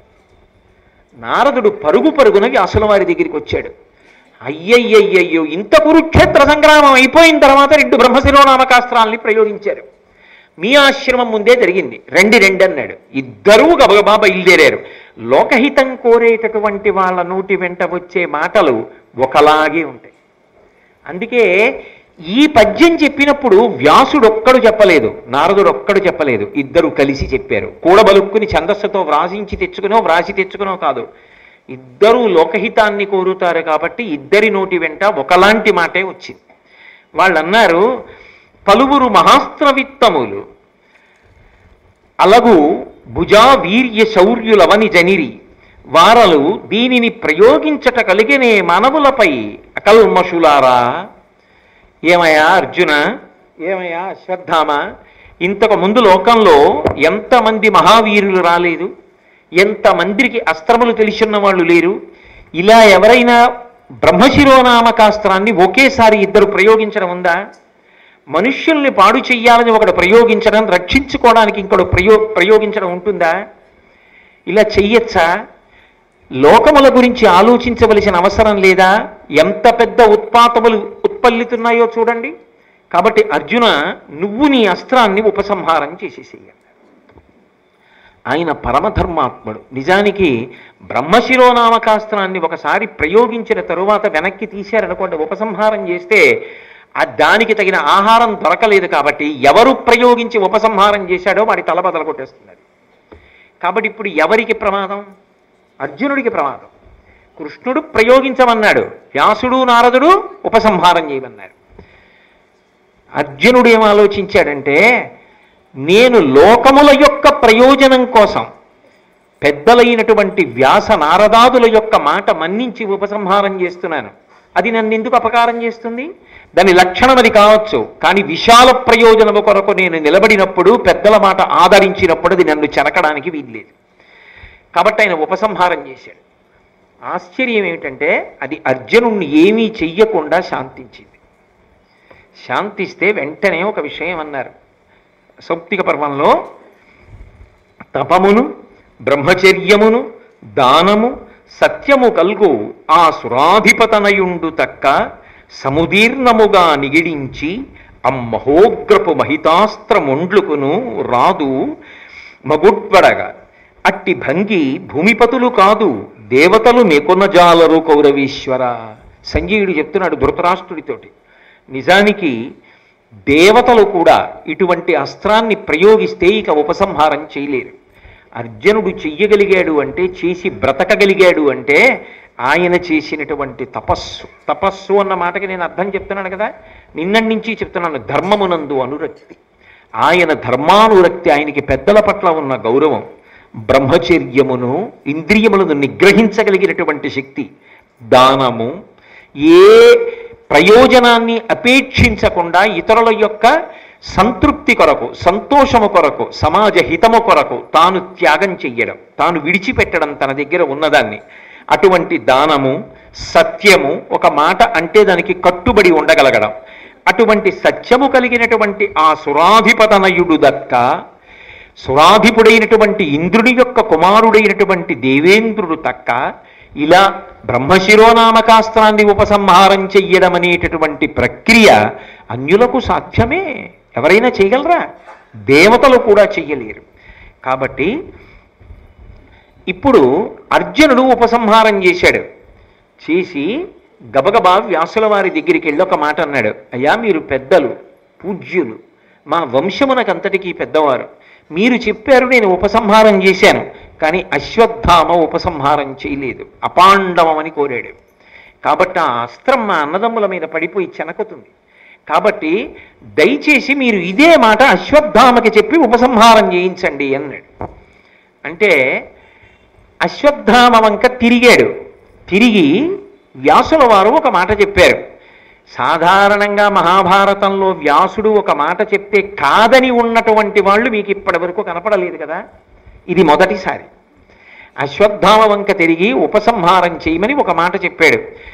నువ్వు ఉపసంహారం చేసేసి నీ తలలో ఉన్నటువంటి రత్నం ఉన్నదే, నీకు పుట్టుకతో వచ్చిన రత్నం, అది తీసి అర్జునుడికి ఇచ్చేసేయి, నువ్వు బ్రతికిపోతావు. నిన్ను చంపరు వాళ్ళు. నువ్వు చేసినటువంటి తప్పు అంతా ఇంతటిది కాదు, అంత క్రూరమైన తప్పు చేశావు, అసలు చంపేయాలి నిజానికి. కానీ వాళ్ళు చంపరు. ఎందుకు చంపరో తెలుసా? వాళ్ళు ధర్మాత్ములు. నువ్వు గురుపుత్రుడివి, ద్రోణాచార్యుల వారి కొడుకువి, ద్రోణుడు వాళ్ళ గురువు. గురుపుత్రుడికి గురువుకి గురుపత్నికి అభేదం. కాబట్టి గురుపుత్రుణ్ణి చంపడం గురువుని చంపడంతో సమానం.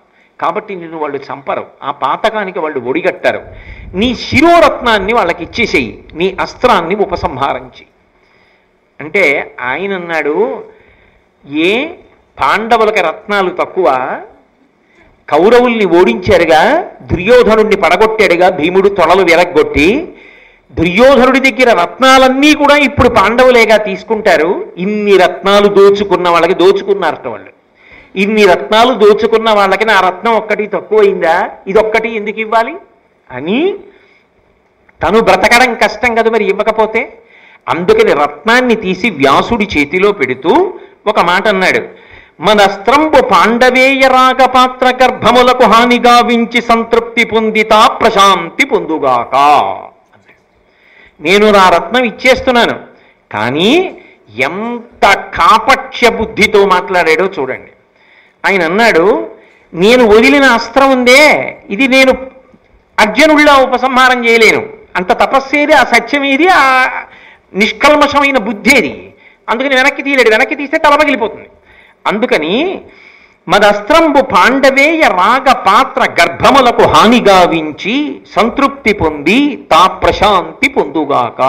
అంటే ఆయన ఉద్దేశ్యం ఏమిటంటే, పాండవేయ రాగపాత్ర గర్భంబులు అన్న మాటకు అర్థం, పాండవులు తమ తమ భార్యల యందు సంతానమును కలడానికి చేసిన ప్రయత్నమునందు ఏ ఏ భార్యలు గర్భములు ధరించి ఉన్నారో ఆ భార్యల యొక్క గర్భములన్నీ విచ్ఛిన్నమైపోవాలి, గర్భస్రావం అయిపోవాలి. ఒక్క పాండవుల యొక్క భార్యలే కాదు, ద్రౌపదీదేవి ఒక్కతే కాదు, ద్రౌపదీదేవి కొడుకుల్ని చంపేశాడు ఎలాగో నిన్న రాత్రి. ఇక మిగిలిన వాళ్ళు ఎవరు అంటే అర్జునుడికి ద్రౌపది కాకుండా భార్య ఉంది, ఉలూపి మొదలైన వాళ్ళు. అలాగే ధర్మరాజుకున్నారు, భీముడికున్నారు, అర్జునుడికున్నారు. వీళ్ళందరి యొక్క భార్యల గర్భములు నశించిపోవుగాక. అంతేకాదు పాండవేయ రాగ గర్భములు కదా, అందుకని చెప్పి వీళ్ళ పిల్లలకి ఎవరైనా పెళ్ళైన వాళ్ళు ఉంటే ఆ పెళ్ళైన వాళ్ళ భార్యలు ఎవరైనా కడుపుతూ ఉంటే అంటే పాండవుల యొక్క కోడళ్ల గర్భములు నశించుగాక. పాండవుల భార్యల గర్భం పోయిందనుకోండి, అది వాళ్ళ వరకే బాధ. వాళ్ళ కోడలు గర్భం పోయిందనుకోండి, కొడుకు చెయ్యని తప్పుకి కోడలు చెయ్యని తప్పుకి కొడుకు కోడలు శిక్ష పొంది, అందున కోడలు నా కడుపున బిడ్డ పుట్టబోతున్నాడు, వాడిని ఎత్తుకుంటాను ఆడిస్తాను అని ఆనందపడిపోయి అంతకుముందు మామగారితో మాట్లాడిన కోడలు, అత్తగారితో మాట్లాడిన కోడలు, మురిసిపోయిన కోడలు మామగారి మీద పగతో ఎవడో దుర్మార్గుడు చేసిన పనికి గర్భస్రావం అయిపోతే ఆ బాధ మామగారికి ఎంతగా ఉంటుంది? నిద్రపోతాడా? ఎంత గుచ్చుకుంటుంది? ఆ బాధకి గుండెపోటు వచ్చి చచ్చిపోయిన ఆశ్చర్యం లేదు కాదు. సున్నిత హృదయాలకు ఆ బాధ అలా ఉంటుంది. ఇంత బాధ పెట్టాలి పాండవుల్ని, అది అశ్వత్థామ యొక్క క్రౌర్యం. దానికి ఏమైనా అర్థం ఉందా? ఎవరైనా క్షమిస్తారేమో, పాండవులైనా క్షమిస్తారేమో, కృష్ణ పరమాత్మ క్షమిస్తాడా ఆ నేరాన్ని? తప్పుకోగలడా? ఎక్కడికి పారిపోయి తప్పుకుంటాడు? కాబట్టి పాండవేయ రాగ గర్భంబులను హానిగావించి సంతృప్తి పొందితా ప్రశాంతి పొందుగాక. పాండవుల భార్యలు ఎక్కడ గర్భంతో ఉన్నా గర్భములు స్రావమైపోవాలి.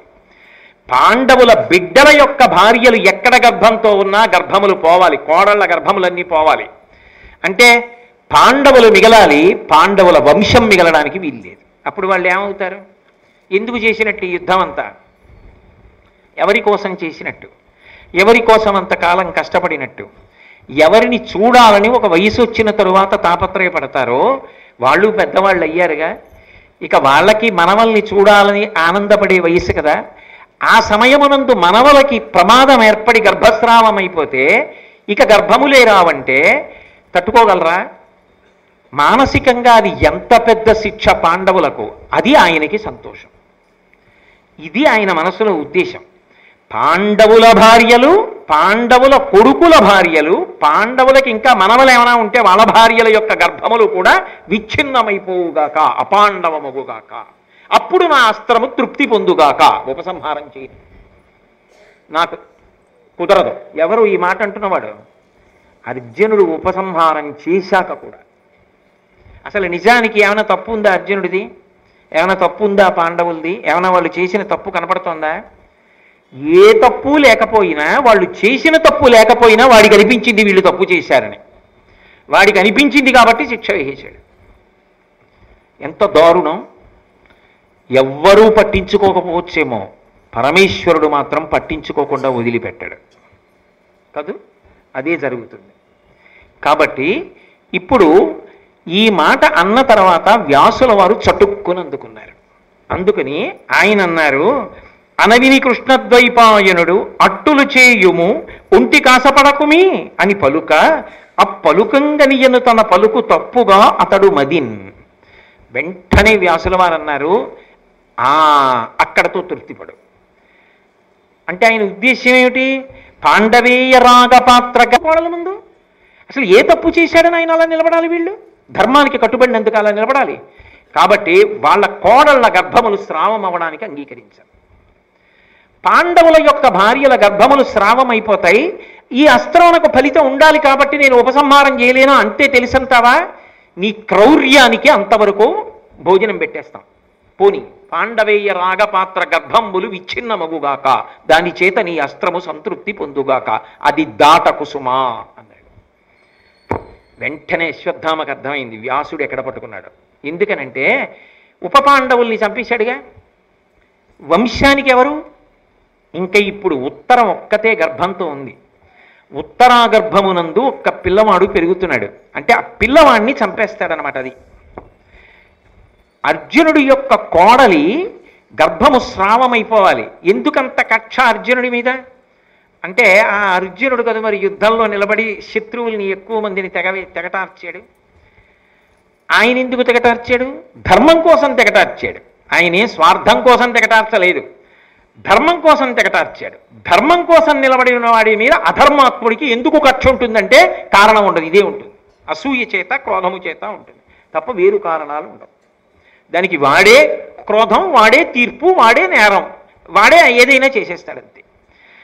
కాబట్టి ఇప్పుడు అశ్వత్థామ అనుకున్నాడు, అమ్మా నా తప్పు పట్టుకున్నాడు రా వ్యాసుడు, పాండవుల యొక్క భార్యల గర్భములు స్రావమవాలి తప్ప పాండవుల యొక్క పిల్లల గర్భములు పిల్లల యొక్క గర్భములు అంటే పిల్లల యొక్క కోడళ్ల గర్భములు స్రావమగుకుండుగాక, అక్కడ వరకే ఆగు అంటున్నాడు. నేను ఇది విని నాకేదో అర్థం కానట్టు ఊరుకుంటా. అర్థం కానట్టు ఊరుకుంటే ఏమవుతుంది? నా అస్త్రం చేసే పని చేసేస్తుంది. పరీక్షిత్తు మరణిస్తాడు. ఉత్తరాగర్భాన్ని కూడా చెనకేస్తుంది. ఎందుకంటే నా సంకల్పం ఏమిటి? అస్త్రం ఎవడు ప్రయోగించాడో వాడిది సంకల్పం, మార్చట్లేదు సంకల్పాన్ని. పాండవేయ రాగ గర్భములు అన్న మాటకు అర్థం అర్జునుడి యొక్క కోడలి గర్భము కూడా నశించిపోవాలి, నేను దానికే కట్టుబడుతున్నా. పైకి వ్యాసుడు చెప్పింది నాకు అర్థం కానట్టు ఉంటానంతే. అది మూర్ఖత్వం అంటే. వాడు వినడు. నిజంగా వాడికి తెలియదు అనుకుంటున్నారా మీరు? వాడికి తెలుసు ఇందులో తప్పు లేదని, కానీ వాడు తప్పు ఉన్నట్టుగా వాదిస్తాడు, తప్పు ఉన్నట్టుగా మాట్లాడతాడు. ఎందుకంటే వాడికి క్రౌర్యం ఉన్నది, మౌఢ్యం ఉన్నది, రాక్షసత్వం ఉన్నది. అంతే అశ్వత్థామతత్వం. కాబట్టి ఇప్పుడు వ్యాసుడి మాటని అర్థం చేసుకున్నట్టు కాకుండా అర్థం కానట్టు ఊరుకొని ఉత్తరాగర్భము నశించిపోవాలని మనసులో సంకల్పం చేశాడు. అంటే ఇది మానసికంగా ఒక పెద్ద శిక్ష వేయడానికి సిద్ధపడుతున్నాడు. పాండవులు ఉండాలి, ఉత్తరాధికారులు లేని దేనికి చేసినట్టు యుద్ధం? ఉత్తరాధికారులు లేకుండా చేయాలి. వెంటనే ఈ కాఠిన్యాన్ని, ఈ క్రౌర్యాన్ని, ఈ అర్థం పర్థం లేని స్థితిని కృష్ణ పరమాత్మ తట్టుకోలేకపోయాడు. ఆయన వెంటనే రథం దిగి అన్నాడు, నువ్వు పాండవేయ రాగ గర్భములను చెనకవద్దని వ్యాసుడు చెప్తున్నా వినకుండా నేను అలా అనుకోవట్లేదని మనసులో అనుకుంటున్నావు, నాకు తెలియదు అనుకుంటున్నావు, నాకు అన్నీ తెలుసు. నువ్వు ఉత్తరాగర్భాన్ని చెనకాలనుకుంటున్నావు, నువ్వు మొనగాడివైతే నీ అస్త్రంతో చెనకు, నేను అడ్డుకుంటా. ఆమె గర్భము స్రావం అవ్వదు, నేను ఆపుతా. ఆమెకి గతంలో ఋషుల వరం ఉంది, క్షీణించిన శరీరమున్న కుమారుడు పుడతాడని, పరీక్షిత్ అనిపించుకుంటాడని. ఆ గర్భాన్ని నేను కాపాడతాను, కొడుకుని కంటుంది. ఆ కొడుకు కృపాచార్యుల వారి శిక్షణలో దాన ధర్మములు చేసి యజ్ఞయాగాదులు చేసి ఈ భూమినంతటినీ పరిపాలించి పాండవుల యొక్క వారసుడుగా నిలబడి వాళ్ళ కీర్తి ప్రతిష్టలు నిలబెట్టగలిగిన వాడు అవుతాడు. ఆయన కొడుకు జనమేజయుడు ఈ భారతాన్నంతటినీ వింటాడు, లోకమంతా వింటుంది నువ్వు చేసిన తప్పిదాన్ని అశ్వత్థామ. కాబట్టి నేను ఆ గర్భాన్ని కాపాడతాను. ఏది నేను ఉపసంహారం చేయనంటున్నావుగా, చెనకు చూస్తాను నీ అస్త్రంతో, నీ అస్త్రము గొప్పో నా శక్తి గొప్పో చూడన్నాడు. అంటే నవ్వాడు అశ్వత్థామ. ఇంత కృష్ణ పరమాత్మని నవ్వి అర్జున మిత్రమా అని పిలిచాడు. ఎంత ఎగతాళో చూడండి. మూర్ఖత్వానికి, రాక్షసత్వానికి, క్రోధానికి హద్దే ఉంటుందండి. అర్జున మిత్రమా, అర్జునుడి యొక్క కోడలి గర్భాన్ని కాపాడుతానంటున్నావుగా, కాపాడుకో చూస్తాను నా అస్త్రం నుంచి అన్నాడు. ఇంత కృష్ణుడికి, ఇంత దైవానికి, ఇంత పరిపూర్ణావతారానికి ఒళ్ళు మండిపోయింది. మండిపోదండి అధర్మానికి? మండిపోయి ఆయన అన్నాడు, నువ్వు ఒళ్ళు మండిపోయి తగలబడిపోతున్నంత బాధతో 3000 సంవత్సరములు ఈ భూమి మీద నిస్సహాయుడిగా తిరుగు. చిరంజీవిత్వం ఉందిగా, అలా అనుభవించా చిరంజీవిత్వాన్ని. 3000 సంవత్సరములు నిస్సహాయుడవై ఉండాలి. నీ ఒళ్ళంతటి నుంచి కూడా దుర్గంధభూయిష్టమైన నెత్తుటి కంపు వస్తూ ఉండాలి. ఆహారము దొరకక మండిపోతున్న ఒంటితో 3000 సంవత్సరములు ఏకాకివై తిరుగు అన్నాడు. నేను కాపాడతానో లేదో పరీక్షిత్తుని చూసుకో, తిరుగుతుంటావుగా, చూడు కాపాడతానో లేదో. నువ్వు అక్కడ అలా తిరుగుతుంటావు, ఇక్కడ పరీక్షిత్తు రాజ్యం చేస్తాడు, నీ అస్త్రం ఏమవుతుందో చూద్దుగానే అన్నాడు. భాగవతంలో చెప్పారుగా. అందరూ మరణిస్తాడనుకుంటే మహానుభావుడు కృష్ణ పరమాత్మ అలవోకగా గర్భంలోకి ప్రవేశించి ఆ పిల్లవాడిని కాపాడాడు, అస్త్రం నుంచి కాపాడాడు. కాబట్టి ఎవరు నన్ను కాపాడిన వాడని బయటికి వచ్చాక అందరినీ పరీక్షగా చూసేవాట, ఎవరా శంఖచక్ర గదా పద్మములతో ఉన్నవాడని పరీక్షగా చూశాడు. కాబట్టి పరీక్షిత్ అయ్యాడు ఆయన. భగవంతుడి మాట నిలబడిందా లేదా? అకారణ క్రౌర్యానికి, అకారణ క్రోధానికి, మూర్ఖత్వానికి వెళ్ళిపోయిన అశ్వత్థామ ఏమైపోయాడు భగవంతుడి చేతిలో? ఏమైంది ఆయన చిరంజీవిత్వం? ఇది ఒక మనిషి ఎలా బ్రతకాలో నేర్పేటటువంటి ప్రధానమైనటువంటి అంశం భారతంలో. వెంటనే వ్యాసుడు అన్నాడు, కృష్ణ పరమాత్మ ఏ శాపవాక్కునిచ్చానో ఆ శాపవాక్కు పరిపూర్ణంగా నీకు తగినదేరా బ్రాహ్మణాథమా, నువ్వు అలాగే బ్రతుకు అన్నాడు. వ్యాసుడు ఏం చేశాడండి మధ్యలో? ఇప్పటి వరకు మీరు భారతంలో వ్యాసుడి గౌరవాన్ని విన్నారు. అశ్వత్థామ వ్యాసుడి వంక తిరిగి అన్నాడు, ఇక పైన నీకు కూడా శాపం ఇస్తున్నాను. తగుదురమ్మా అని వచ్చి మొట్టమొదట నువ్వే కదా పెద్దరికం మొదలుపెట్టావు, నీకు శాపం ఇస్తున్నాను, నువ్వు మనుష్యులందరిలో ఉండు అన్నాడు. నేను ఉంటాను అన్నాడు. క్రౌర్య రూపం అశ్వత్థామ. మనుష్యుల యందు మంచి మాట, తత్వ సంబంధమైనటువంటి విశేషం, ఇతరుల మనసుకి శాంతి పొందేటట్టుగా వకారయకార సకారములతో కలిసి అమృతతత్వమైనటువంటి భగవత్ సంబంధమైన విశేషములను వాక్కులుగా వాయురూపంగా చెప్పగలిగినటువంటి తత్వం వ్యాసతత్వమై అందరి యందు నిలబడింది. అందుకే ఇప్పటికీ ఏ పండితుడు పీఠం పెట్టి చెప్పినా దాన్ని వ్యాసపీఠము అంటారు. వ్యాసపీఠం అయింది. అందుకే వ్యాస పౌర్ణమి, గురు పౌర్ణమి అని వ్యాస పౌర్ణమి నాడు వ్యాసుడికి నమస్కరించి గురువులందరిలో కూడా వ్యాస భగవానుణ్ణి చూసి నమస్కారం చేస్తారు. అందుకని అశ్వత్థామ శాపం ఇచ్చిన మహాత్ములను అది ఏ విధంగా చెనకుతుంది కనుక ఆయనకి జరిగే నష్టం ఏమిటి? కానీ అసలు ఆయన క్రౌధానికి ఇష్టమైనటువంటి నెత్తుటి కంపు ఒంటికి కడుతుండగా నిస్సహాయుడై తిరిగాడు. దీనివల్ల ఏమైందంటే ప్రాణులను చంపడానికి అస్త్రప్రయోగం చేశాడు. పాండవులు మానసికంగా ఏడవడానికి కావలసినంత ప్రణాళిక వేసి పెద్ద తప్పు చేశాడు. మరి కొడుకుల్ని చంపాడుగా, దానివల్ల వాళ్ళు మానసికంగా బాధపడ్డారుగా. మానసికంగా శారీరకంగా కూడా బాధపడడానికి యోగ్యమైన రీతిలో శాపం ఇచ్చాడు. 3000 సంవత్సరములు ఒళ్ళు మండిపోతుండగా తిరగాలి. కాలిపోతున్న ఒంటిలా ఉంటుంది. 3000 ఏళ్ళు తిరగాలి. శరీరానికి బాధేనా? నిస్సహాయుడు, రక్తపు కంపు మానసికంగా బాధేనా? ఈ రెండు ఎవరి పట్ల చెయ్యాలనుకున్నామో ఆ రెండూ నీకు అన్వయమగుగాక. కృష్ణుడు అందుకు చెప్పించాడు, వ్యాసుడు తథాస్తు అన్నాడు. ఇలా సౌప్తిక పర్వంలో ఒకానొకప్పుడు వ్యాసుడు, కృష్ణుడు, నారదుడు వచ్చి ఆపితే తప్ప కొంత జరగవలసిన నష్టం జరిగిపోయిన తరువాత మాత్రమే లోకములను కాపాడగలిగినంత భయంకరమైన స్థితి ఒక్క వ్యక్తికి ఉన్నటువంటి మౌఢ్యం వల్ల ఏర్పడింది. ఇది వ్యాస భగవానుడు సాధించినటువంటి పరమోత్కృష్టమైన విజయం. ఎందుకండి అంటే తాను శాపం పొందినా కూడా చటుక్కున అశ్వత్థామ హృదయాన్ని గ్రహించి పాండవుల కోడళ్ళకి అన్వయం అవ్వదు అని ఆపాడు. కృష్ణుడు గ్రహించి నేను కాపాడతాను అని పరీక్షిత్తుని కాపాడాడు. ఇది వ్యాసుడు చేసినటువంటి అనితర సాధ్యమైనటువంటి మహాప్రయోజనం భారతంలో. దానికోసం శాపాన్ని పొందడానికి కూడా ఆయన వెనకడుగు వేయలేదు. అంటే లోకహితం కోసం అవసరమైతే తాను శాపవాక్కుని పొందాడు. అంతటి మహనీయుడు వ్యాసుడు. అటువంటి వ్యాసుడికి నమస్కరించకుండా ఉండడం సాధ్యమా? అటువంటి వ్యాసుడి పేరెత్తేటప్పటికి గౌరవించకుండా నిలబడగలమా భారతీయులం? అంతటి మహితాత్ముడు వ్యాసుడు. అటువంటి వ్యాసుడు మళ్ళీ స్త్రీ పర్వంలో కనపడతాడు. మళ్ళీ స్త్రీ పర్వంలో ఎక్కడ కనపడతాడు అంటే ఆ కురుక్షేత్ర సంగ్రామ భూమి యందు దుర్యోధనుడితో సహా అందరూ మడిసిపోయారు. అందరూ పడిపోయిన తరువాత ధృతరాష్ట్రుడు అప్పుడు ఏడుపు మొదలెట్టాడు. సంజయుడు ఒక మాట చెప్పాడు, దుర్యోధనుడు ఏమైనా బ్రతుకుతాడేమోనన్న మిణుకుమన్న ఆశతో కదు వింటున్నాడు యుద్ధం. ఇక దుర్యోధనుడే మరణించాడన్న తర్వాత వినడానికి అసలు శ్రోతకి ఉత్సాహం ఏముంటుంది ధృతరాష్ట్రుడికి. కాబట్టి ఆ ధృతరాష్ట్రుడు బాధపడుతున్నాడు. ధృతరాష్ట్రుడు పెనువేప విత్తే, చాలా చాలా మౌఢ్యం ఉన్నవాడే. అయినా 9 కొడుకులు మరణించారు, అల్లుడు మరణించాడు, ఏకాకి అయి నిస్సహాయుడై మిగిలిపోయాడు.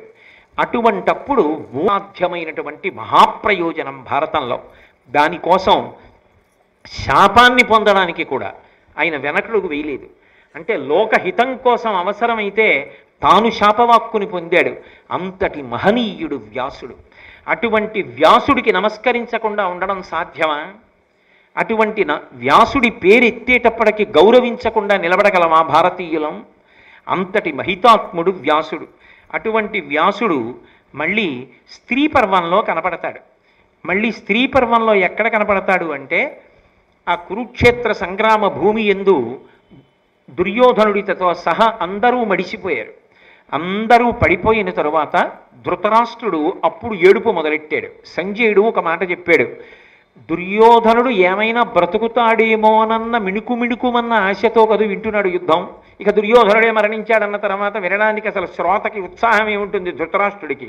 అందుకే దుర్యోధన మరణం చెప్పి సంజయుడు అన్నాడు, ఇక పైన నేనేమీ చెప్పదలుచుకోలేదు, నీకు చాలు ఇక్కడ వరకు అని చెప్పాడు. కానీ భారత రచన చేస్తానన్న వ్యాసుడి వలన మనకు మిగిలిన భారతం అందింది. కాబట్టి ఆ ధృతరాష్ట్రుడు బాధపడుతున్నాడు. ధృతరాష్ట్రుడు పెనువేప విత్తే, చాలా చాలా మౌఢ్యం ఉన్నవాడే. అయినా 9 కొడుకులు మరణించారు, అల్లుడు మరణించాడు, ఏకాకి అయి నిస్సహాయుడై మిగిలిపోయాడు. అటువంటప్పుడు ఊరట పొందేటట్టుగా మాట్లాడడం నా వైపు నుంచి ధర్మం. జరగవలసిన శాస్తి జరిగిందని నేను ఊరుకోకూడదు. కాబట్టి నేను శాంతి కల్పిస్తానని మహానుభావుడు వ్యాసుడు బయలుదేరాడు.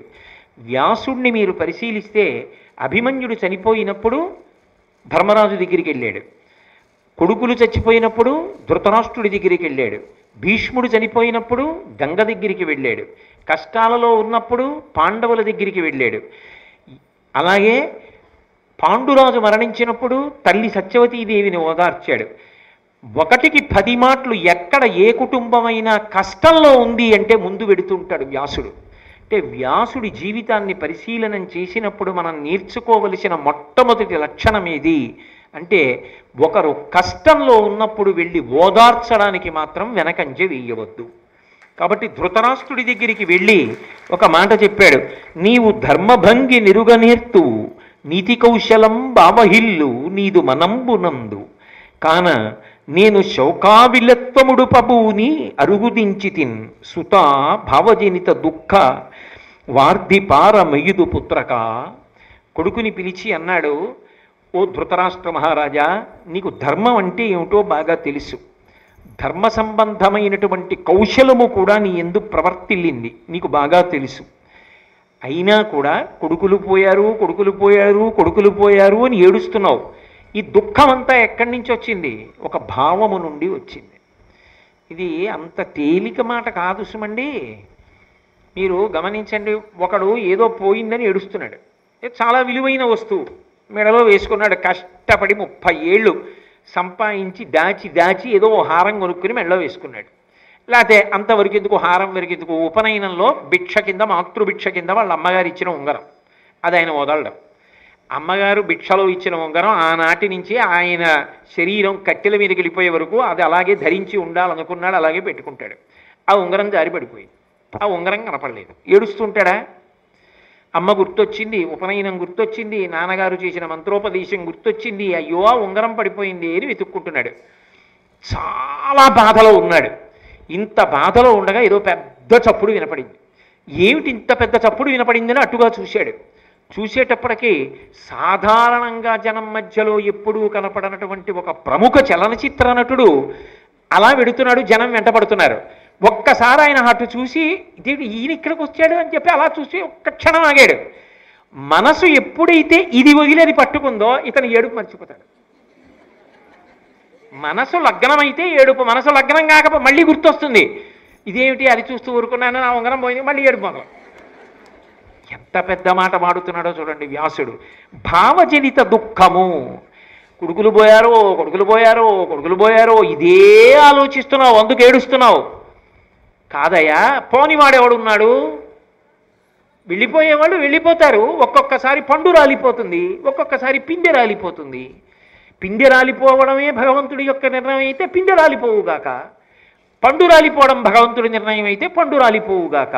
నాకు కావలసింది భగవంతుడి యొక్క నిర్ణయాన్ని ఔదుల దాల్చడం వినా ఇంకొకటి కాదు. కాబట్టి పిందె రాలినా పండు రాలినా సమానంగానే తీసుకుని నిలబడతాను. రాలడం దాని ధర్మం కనుక, రాల్చేవాడు వేరొకడు కనుక, రాల్చకుండా ఆపగలిగిన శక్తి నాకు లేదు కనుక నేను ఆ భగవంతుడిని నమ్మి నిలబడతాను. తొందరగా బయటికి వచ్చి నిలబడగలగాలి. అది అవసరం సుమా. ఎంత గొప్పగా మాట్లాడుతున్నాడండి వ్యాసుడు. అది ఒకరికేమీ జీవితంలో ఏమో ఎప్పుడు ఎవరికి ఏ సందర్భం ఏర్పడుతుందో ఎవరైనా తెలుసుకొని జాగ్రత్త పడవలసిందే కాదా. రోజులన్నీ ఒక్కలా ఉండవుగా. కాబట్టి ఎంత గొప్పగా లోకానికి పనికొచ్చేటట్టు మాట్లాడుతున్నాడు వ్యాసుడు అని.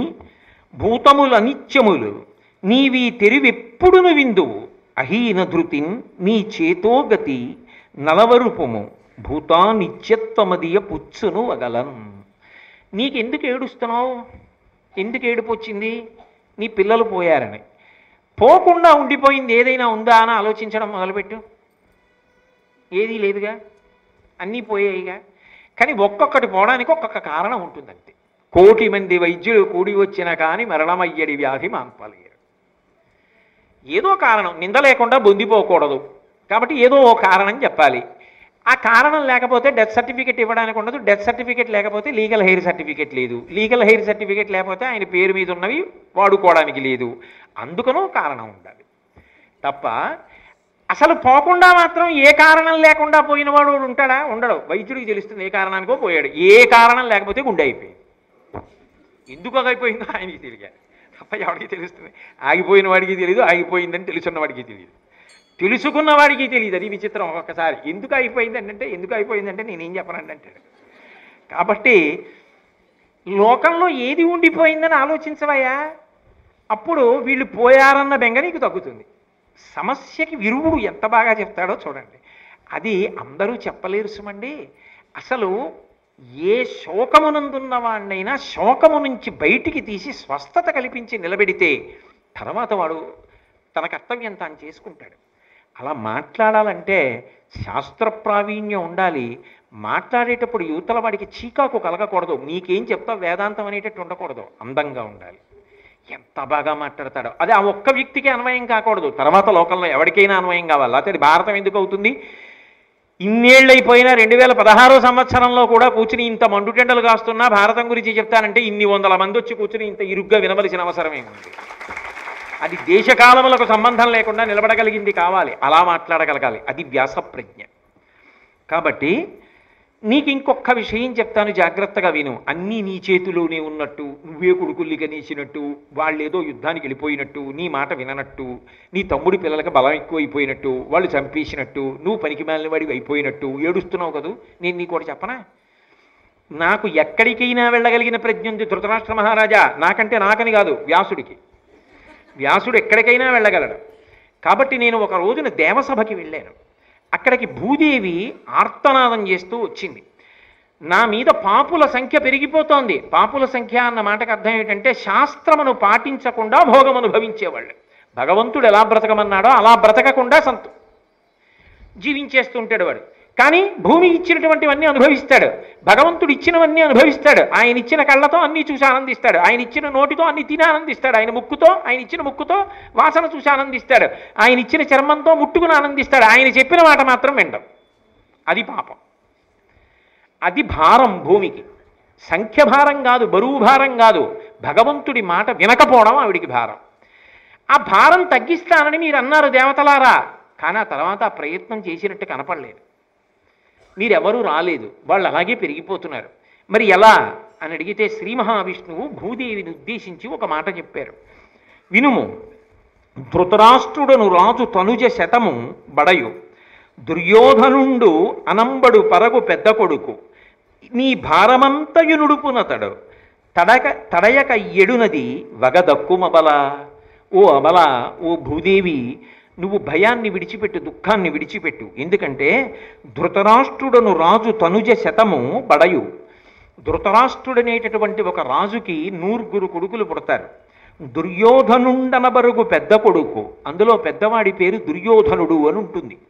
నీ భారమంతయు నుడుపునతడు, వాడు నీ భారాన్ని తీసేస్తాడు. అదేమిటి? ఆయన తీసేయడం ఏమిటి అంటే ఆయన శిబిరానికి అంతటికీ మధ్యలో ఉండే రాట అవుతాడు. ఆయన లాంటి వాళ్ళందరూ ఆయన చుట్టూ చేరుతారు. అందరూ చేరిపోయిన తర్వాత కృష్ణ పరమాత్మ పాండవుల్ని తీసుకొచ్చి నరనారాయణులు కలిపి చంపేస్తారు. వెతికి చంపక్కర్లేదు. ఎక్కడెక్కడ ఉన్న వాళ్ళని వీడు తీసుకొచ్చి వాళ్ళ దగ్గర పెట్టుకుని వీడు నాయకుడుగా నిలబడతాడు. అప్పుడు వాడితో ఉన్న వాళ్ళని కలిపి చంపేస్తాను. నేను వస్తాను. అప్పుడు నాతో అర్జునుడు కూడా ఉంటాడు. నరనారాయణులం అవతారంగా వస్తాం. కాబట్టి నిజానికి చంపడానికి మొదటి కారణం ఎవడు? ఆ దుర్యోధనుడు. పాపం వాడు చేస్తాడు ఆ ఉపకారం. అందరినీ తీసుకొచ్చి వాడి దగ్గర పెట్టుకుంటాడు, మేము వచ్చి చంపేస్తాం. కాబట్టి నువ్వేమి బెంగ పెట్టుకోవద్దు. అలా ఆ దుర్యోధనుడి కారణంగా ఓ భూదేవి ఈ భూభారమంతా కూడా తొలగిపోతుంది అని చెప్పి, ఆ దుర్యోధనుడికి కొన్ని లక్షణాలు ఉంటాయి. ఒరుల యున్నతి సైరింపనోపడు, అధిక బలుడు, క్రోధి, శూరత్వ సంపన్న బుద్ధి, బుద్ధి చెప్పిన వినియడు ప్రొడగాడు, కాన వైరంబు విడువడు కౌరవేంద్ర. నీ కొడుకుకుండే లక్షణం ఏమిటో తెలుసా? కలిపురుషుని యొక్క అంశలో వస్తాడు. అందుకే అతడు ఇంకొకడు బాగుపడితే చూడలేడు. వాడికి ఎప్పుడూ వాడు తన పని తాను చేసుకోడు. ఎవడైనా బాగుపడుతున్నాడా అని చూస్తూ ఉంటాడు, వాడు బాధపడుతూ ఉంటాడు, దానికి అసూయతో ఉంటాడు. అక్కడి నుంచి ఇంకా మిగిలిన దుర్లక్షణాలన్నీ బయటకు వస్తుంటాయి. కాబట్టి ఒరుల యున్నతి సైరింపనోపడు, అధిక బలుడు, ఒంటికి చూస్తే చాలా బలం, క్రోధి అపారమైన కోపం, శూరత్వ సంపన్న బుద్ధి, ఎప్పుడూ మనసులో శౌర్యంతో ఏదో చెయ్యాలనే ఆలోచన, బుద్ధి చెప్పిన వినియడు ప్రొడగాడు. ఎవరైనా బుద్ధి చెప్పినా వినడం, వాడికి తట్టదు, ఒకటి చెప్తే వినడం, చాలు. ఆ రెండు లక్షణాలు ఉంటే చాలు సర్వనాశనం అయిపోవడానికి. కాన వైరంబు విడువడు కౌరవేంద్ర, కాబట్టి శత్రుత్వాన్ని మాత్రం వదిలిపెట్టాడు. అందుకే కృష్ణుడు చెప్తే వినలేదు, సంజయుడు చెప్తే వినలేదు, ఎవరు చెప్పినా వినలేదు, ఆఖరికి వ్యాసుడే వచ్చి చెప్పినా వినలేదు. చచ్చిపోయే వరకు పగతోటే ఉన్నాడు. మరి ఇప్పుడు నేను ఎలా బ్రతుకుతాను? ఇంత బ్రతికి 100 కొడుకులు చచ్చిపోయిన తర్వాత కళ్ళు లేని వాడిని ధర్మరాజు పెట్టిన అన్నం తిననా? ఆ ధర్మరాజు నన్ను సూటి పోటీ మాటలు అనడా? భీముడు అనడా? వాళ్ళ దగ్గర ఎలా బ్రతుకుతానని బెంగ పెట్టుకున్నావా? నీ యందు దుర్బుద్ధి ఉందేమో కానీ రాజా, ధర్మరాజు యందు లేదు. ధర్మరాజు నిన్ను కన్న తండ్రిలా చూస్తాడు. కాబట్టి నేను చెప్పిన మాట విను. కావున నీ దశ నాతనికిన్ విముఖత్వము కలగదు, భక్తిమి ఇంత వినయం వినయం, కొనియాడుట తప్పదు కాంచద వాతనిపై నీవును నెయ్యము, కౌరుణికత్వము నిక్కొన తమ్ములు అవ్విభుండు వేవుర పెట్టుగా సంతతి కల్మియ నీమది నిల్పిమో పెంపొలయం. ఓ ధృతరాష్ట్ర మహారాజా, కొడుకు పోయాడు, ఆ కొడుకు యొక్క తమ్ముళ్ళు పోయారు, అయ్యో 100 కొడుకులు పోయారని ఏడవడం కన్నా నీ మాట కాదనడు ధర్మరాజు. కన్న తండ్రిలా చూస్తాడు, పరమ వినయంతో నీ దగ్గర ప్రవర్తిస్తాడు. ఆ 5 అన్నదమ్ముల్లో 1000 మంది కొడుకుల్ని చూసుకో. నీ కొడుకు దుర్యోధనుడు నిన్ను సుఖపెట్టిన కన్నా సుఖపెట్టగలిగిన కొడుకు ధర్మరాజు. అతని ఎడల కారుణ్యంతో ప్రవర్తించు, నా కొడుకు అన్న భావన పొందు, సంతోషంగా జీవించు అని మంచి మాటలు చెప్పాడు. చెప్పిన తరువాత ఈ పాండవులు హస్తినాపురంలో ఉన్నారు. యుద్ధభూమికి వెళ్ళి ఒక్కసారి చూసొస్తానని చెప్పి ధృతరాష్ట్రుడు, గాంధారి యుద్ధభూమికి బయలుదేరుతున్నారు. ఈ వార్త తెలిసి పాండవులు కుంతిదేవితో కలిసి గబగబా ఎదురొచ్చి ధృతరాష్ట్ర మహారాజుకి నమస్కారం చేశారు. రథం దిగాడు, ఒక ఉచితాసనం మీద కూర్చున్నాడు. 5 పాండవులు వచ్చి ముందు ధర్మరాజు గారు నమస్కారం చేశాడు. ధర్మం ఉన్నవాడివిరా నాయనా, నా కొడుకు మాట చెప్తే వినరేదిరా, ఏవో నంగి మాటలు అంటారు చూశారు, అవన్నీ మాట్లాడాడు. మాట్లాడి ఆశీర్వచనం అన్నాడు. అర్జున నకుల సహదేవుల్ని వదిలిపెట్టేశాడు. భీముడు వచ్చి నమస్కారం చేస్తున్నాడు. ఆసనంలోంచి లేచి నిలబడ్డాడు. కుమారా, నా కొడుకు దుర్యోధనుడు ఇన్ని పాపపు పనులు చేస్తే తొడలు విరిగగొట్టిన వాడివి నువ్వే కదూ, దుశ్శాసనుడి గుండెలు బద్దలగొట్టి నెత్తురు తాగిన వాడివి, ఆయన తాగలేదు పాపం, నువ్వే కదూ, కాబట్టి మనసారా కౌగిలించుకుంటాను, దగ్గరికి రా అన్నాడు. వెర్రి భీముడు వెళ్ళిపోతున్నాడు, పెద్ద తండ్రి కదా అని. కృష్ణ పరమాత్మ చెయ్యి పట్టుకుని వెనక్కి లాగి ఇనుముతో తయారు చేసినటువంటి భీముని విగ్రహాన్ని ఒకటి దగ్గర పెట్టుకున్నాడు ఆయన. ఆ విగ్రహాన్ని దగ్గరికి తోశాడు. ధృతరాష్ట్ర మహారాజు ఎంతో ప్రేమతో కౌగిలించుకున్నట్టుగా కౌగిలించుకుని 10,000 ఏనుగుల బలం గట్టిగా నొక్కేశాడు కౌగిల్లో. నొక్కేస్తే ఇంత ఇనప భీమ విగ్రహం చూర్ణమై పొడి అయి కింద పడిపోయింది. ఆ పడిపోవడంలో ఇనప ముక్కలు గుండెలకి గుచ్చుకుని నెత్తురు కారి, ఆ క్రోధం, ఎంత క్రోధం అంటే భీముణ్ణి కౌగిలించుకున్నప్పుడు నా కొడుకుల్ని చంపాడు దుర్యోధనుణ్ణి, దుశ్శాసనుణ్ణి అన్న ఆగ్రహంతో కౌగిలించుకున్నాడేమో. కనుగుడ్లు ముందుకొచ్చి కళ్ళల్లోంచి, చెవుల్లోంచి, ముక్కుల్లోంచి, నోట్లోంచి కూడా నెత్తురు పైకొచ్చింది ధృతరాష్ట్రుడికి. అంటే ఎంత క్రౌర్యంతో ఉంటాడో, ఎంత కుటిలాత్ముడో చూడండి. స్పృహ వచ్చింది, నీళ్లు చల్లారు, ఒళ్ళంతా తుడిచారు, నెత్తురు కడిగేశారు. లేచి ఏమీ ఎరగని వాళ్ళ, అయ్యో నాయనా భీమసేన, నువ్వు మరణించావా నాయనా, నేను కౌగిలించుకున్నాను నాయనా, ఏమిటి నాయనా నాకు ఈ క్రోధం అని బొల్లి బొల్లి రాగాలంటారు చూసారా, అలా దొంగ దొంగ ఏడుపులు మొదలెట్టాడు. అన్నీ విని కృష్ణ పరమాత్మ దగ్గరికి వెళ్ళి చెయ్యట్టుకుని, నీ దిక్కుమాలిన బుద్ధి బయటికి వచ్చిందిలే, భీముణ్ణి నువ్వు చంపుతావని తెలిసే ఇనప భీమ విగ్రహాన్ని నీ ముందు ఉంచాను, భీముడు ఇక్కడే ఉన్నాడు, ఆశీర్వచనం చెయ్యి అన్నాడు. అంతమంది ముందు నిజంగా ఎంత సిగ్గుపడి ఉండాలి ధృతరాష్ట్రుడు ఆ రోజున. కృష్ణుడు లేని పాండవులు ఎక్కడ నిలబడతారు? మహానుభావుడు పాండవుల్ని కాపాడాడు. ఆ తరువాత గాంధారీదేవి దగ్గరికి వెళ్ళి ఆశీర్వచనం పొందండి అన్నాడు. 5 బిక్కు బిక్కుమంటూ గాంధారి దగ్గరికి వెళ్ళారు. ఎందుకని ఇప్పుడు ఆవిడేం శపిస్తుందో. వెళ్ళి 5 గాంధారి దగ్గర అమ్మా నమస్కారం అన్నారు. అనేటప్పటికీ ఆవిడ వెంటనే వీళ్ళ మాటలు వినపడగానే తన కొడుకులు గుర్తొచ్చారు. ఒక్కడు బ్రతకలేదు, అందరూ మరణించారు, వీళ్ళు 5 ఇలా ఉన్నారని కోపం వచ్చి శపించబోయింది. ఇది గమనించాడు వ్యాసుడు. ఎక్కడో ఉన్నాడు తపోనిష్టలో, ధర్మాత్ముల్ని కాపాడాలి, అది వ్యాస లక్షణం. ధర్మం ఎక్కడుందో అక్కడ రక్షణ చేస్తాడు. గబగబా వచ్చి ఆ సన్నివేశంలోకి ప్రవేశించాడు. ప్రవేశించి, కోడలు కదా మరి ధృతరాష్ట్రుడి భార్య గాంధారి, కోడల దగ్గరికి వెళ్ళి, పాండవేయాగ్రజుపై నల్కమానుము రాజసంబేల, ఈ రాజు ధర్మపరుడు, సేవించక పాటించు వినవమ్మ చెప్పెదా, నీ వించుక పాటించి వినవమ్మ చెప్పెదా, కౌరవ శ్రేష్ఠుడు అనికి చనుచుండి తల్లి దీవెనయిమ్ము, జయముగా నాకని పలికిన ఆ కుమారుతోడ పేర్మికి ఈడుగా కుడుక, ఎక్కడ నుండు ధర్మమక్కడకు జయము సేరుననవే, భూరి ఘోర యుద్ధంబున గెలుపుకొనిరి కాన, తలంప ధర్మపరుల కాంగవలయు పాండు తనూజుల అసూయలేని బుద్ధి చూడుమిట్లు. వ్యాసుడొచ్చి అన్నాడు, పాండవేయాగ్రజుపై నల్కమానుము రాజసంబేల, ఈ రాజు ధర్మపరుడు, నీవించుక పాటించి వినవమ్మ చెప్పెదా. అంత కోపం ఎందుకు గాంధారి? ఏమిటి శాపం ఇచ్చేస్తానంటున్నావు పాండవులకి? ఈ ధర్మరాజు ఎంత గొప్పవాడు, ఎంత ధర్మాత్ముడు, అంతవరకెందుకు? శాపం ఇద్దు కానివి, నేను ఒకటి చెప్తాను, ఆ తర్వాత శపించు అన్నాడు. అని, ఏమమ్మా, ఒకానొక నాడు నీ పెద్ద కొడుకు దుర్యోధనుడు యుద్ధానికి వెడుతూ వచ్చి నీ కాళ్ళకి నమస్కారం చేశాడు. కౌరవశ్రేష్ఠుడనికి చనుచుండి తల్లి దీవెనయిమ్ము, జయముగా నాకని పలికిన, అమ్మా నాకు జయం కలగాలని ఆశీర్వదించు అని అడిగాడు. నువ్వు మహాపతివ్రతవి, సుగుణాల పీటివి, అందుకే నువ్వు మాత్రం నీ కొడుకుకి జయం కలగాలని ఆశీర్వదించలేదు. ఏమన్నావు నువ్వు? నాకని పలికిన ఆ కుమారుతోడ పేర్మికి ఈడుగా కొడుక, ఎక్కడ నుండు ధర్మమక్కడకు జయము సేరుననవే. ఒరే కొడక, ధర్మం ఎక్కడుంటుందో అక్కడ జయం కలుగుతుందిరా అని ఆశీర్వదించావు. ఇప్పుడు జయం ఎక్కడ కలిగింది? పాండవులకు కలిగింది. అంటే ధర్మం ఎక్కడుంది? పాండవుల యందుంది.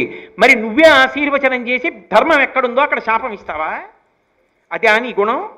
మరి అప్పుడు ఎందుకు అలా ఆశీర్వచనం చేశావు? ధర్మాత్ముల్ని శపించడం మర్యాద? తల్లివమ్మ, వాళ్ళని ప్రేమతో చూడు, ధర్మాత్ములైనటువంటి వాళ్ళని కాపాడడం అందున తల్లివి నీకు ఉండవలసిన లక్షణం కాదా? ఆ మాట విని గాంధారీదేవి వెంటనే తన కోపాన్నంతటినీ పక్కన పెట్టి పాండవుల 5 దగ్గరికి తీసుకుని ఆశీర్వచనం చేసింది. ఆ సమయానికి వ్యాసుడు వచ్చి ఉండకపోతే ఏమో ఏం జరిగి ఉండేదో. మహానుభావుడు ఆ రోజున అలా వచ్చి మళ్ళీ ఆ 5 పాండవుల్ని కాపాడాడు. ధర్మం ఎక్కడుంటుందో అక్కడ వ్యాస భగవానుడు వచ్చి రక్షణ చేస్తుంటాడు. మళ్ళీ అనుశాసనిక పర్వంలో గంగాదేవి దగ్గరికి వెడతాడు. భీష్ముడు మరణించాడు, అంత్యేష్టి సంస్కారం జరిగిపోయిందని తెలిసి తల్లి ఏడుస్తూ ఉంటుంది పాపం గంగమ్మ. మనం హరిద్వార్ యాత్రకు వెళ్ళినప్పుడు మనందరం విడిది చేసినటువంటి విశ్రాంతి భవనంలో ఒక అద్భుతమైనటువంటి విగ్రహం. ఆ గంగమ్మ భీష్ముణ్ణి ఇలా 2 చేతులతో ఎత్తి పట్టుకుని కందుల వెంట నీరు కారుస్తున్నట్టుగా ఉంది ఆ విగ్రహం. అందులో మనం వెళ్ళినది హేమంత ఋతువేమో, ఆ పైనుంచి రాత్రి మంచు పడి ఆ విగ్రహం మించి కందుల మించి నీటి బొట్లు కారినట్టుగా ఇలా చెక్కిళ్ల మీద చారికలు కట్టి ఉండేవి. నిజంగా అప్పుడే గంగమ్మ ఏడుస్తోందా అన్నట్టు ఉండేది సజీవంగా శిల్పం. అలా గంగమ్మ బాధపడుతుంటే మళ్ళీ అక్కడికి వెళ్ళాడు. ఎక్కడ ఎవరు బాధపడుతుంటే అక్కడికి వెడతాడు మహానుభావుడు. వెళ్ళి ఒక మాట చెప్పాడు, నీవు శోకంబు తక్కుము నీ సుతుండు పరమగతి నుండే శాప సంప్రాప్తి చేసి వసువు మర్త్యుడై వర్తించే అసదృశ ప్రభావుడాతడు వగపేల దేవి నీకు. అమ్మా, అతను మహానుభావుడమ్మా, వసువులలో ఒకడమ్మా, అపారమైనటువంటి ప్రభావంతో ఈ లోకం మీద ప్రవర్తించాడు. అటువంటి వాడు ఇవాళ అవతార పరిసమాప్తి చేసి మళ్ళీ వసువుల్లోకి వెళ్ళిపోయాడు. చిరస్మరణీయుడైనటువంటి కుమారుణ్ణి కన్నాను అని సంతోషించాలి తప్ప వెళ్ళిపోయాడని ఏడుస్తావు ఎందుకమ్మా అన్నాడు. అతని శిఖండియేలా అమరాధిపుడున్ సమయింపజాలునే అతడు నిజేచ్ఛ చేసి నరునంచిత దివ్య శరంబు లంకసంగతములు చేసి పాంపుగ సుఖస్థితి మృత్యువు మంచియుండి కీర్త్యతిశయమంది తా వలచినప్పుడు పోయే విషాదమీటికిన్. ఎవరైనా ఉన్నారా లోకంలో అటువంటి మహావీరులు? శిఖండి చంపడం ఏమిటమ్మా భీష్ముణ్ణి? 33 కోట్ల మంది దేవతలతో కలిసి దేవేంద్రుడు వచ్చి ఎదురుగుండా నిలబడి యుద్ధం చేస్తే చంపగలడా భీష్మాచార్యుల వారిని? అంతటి మహావీరుడు కదా. కావాలని తాను ఇక శరీరం వదిలిపెట్టాలని నిర్ణయించుకొని స్వచ్ఛంద వరంగా ఉన్నవాడు కాబట్టి లోకోత్తర వీరుడై ఎవ్వరూ శయనించని రీతిలో అర్జునుడి యొక్క బాణములన్నీ వచ్చి శరీరానికి గుచ్చుకుంటే శరీరము డుళ్ళి రథంలోంచి కింద పడిపోతే శరతల్పగతుడై బాణముల చేత తయారు చేయబడిన మంచం మీద మహావీరుడై శయనించాడు తప్ప శయ్య మీద పడుకోలేదమ్మా. బాణములతో ఏర్పరచబడినటువంటి శయ్య ఒంటికి గుచ్చుకున్న బాణ పరంపరల మీద పడుకున్నాడు. పడుకుని మృత్యువు తనకి కావలసినప్పుడు రావాలటువంటి వరం పొందినవాడు కాబట్టి తాను ఎప్పుడు వదలాలనుకున్నాడో అప్పుడు వదిలిపెట్టాడు. అది కూడా ఆ కాలంలో కూడా ధర్మరాజు గారికి సమస్తమైనటువంటి ధర్మములను చెప్పాడు శాంతిపర్వంలో. శాంతిపర్వంలో అంపశయ్యాగతుడైన భీష్ముడి ద్వారా అన్ని ధర్మములను వెనక నుండి అందించి ఉపకారం చేసిన వాడు వ్యాసుడే. భీష్ముడు చెప్పింది భారత రూపంలో వ్యాసుడు కాదు మనకు అందించింది. అటువంటి ధన్యాత్ముడైన కొడుకుని కన్నావమ్మా, దేనికి బెంగపెట్టుకుంటావు అని గంగమ్మని ఊరడించి మళ్ళీ ఆమె మనసుకి స్వాంతన కల్పించాడు. ఆ తరువాత ధర్మరాజు గారు, అయ్యో ఇంతమంది మరణించారే, నాకు సింహాసనం వచ్చిందే, కానీ ఏమని పరిపాలన చెయ్యను అని బెంగ పెట్టుకుంటుంటే తాను మళ్ళీ వచ్చి ధర్మరాజు గారు ఎలా ఊరట పొందాలో ఏ పని చెయ్యాలో తాను ఉద్బోధ చేసి అశ్వమేధయాగం చెయ్యమని, ధనం లేదంటే మార్గం చెప్పి వెంట వెళ్ళి అసలు పరమాద్భుతమైనటువంటి ఒక విషయాన్ని సాధించి చూపించి నిరూపిస్తాడు. అసలు వ్యాసుడు తక్క అన్యులు ఇది చెయ్యగలరా అనిపిస్తుంది. అంతటి పరమాద్భుత కార్యాన్ని చెయ్యడానికి మళ్ళీ మహానుభావుడు రేపు సాయంకాలం 7 గంటలకు వస్తారు. వచ్చినప్పుడు మనం ఆ విషయాలు తెలుసుకుందాం.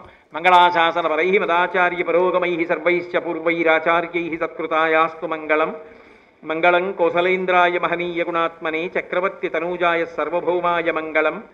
ఉమాకాంతాయ కాంతాయ కామితార్థప్రదాయినే శ్రీగిరీశాయ దేవాయ బలినాథాయ మంగళం. సర్వం శ్రీ ఉమామహేశ్వర పరబ్రహ్మార్పణమస్తు. స్వస్తి.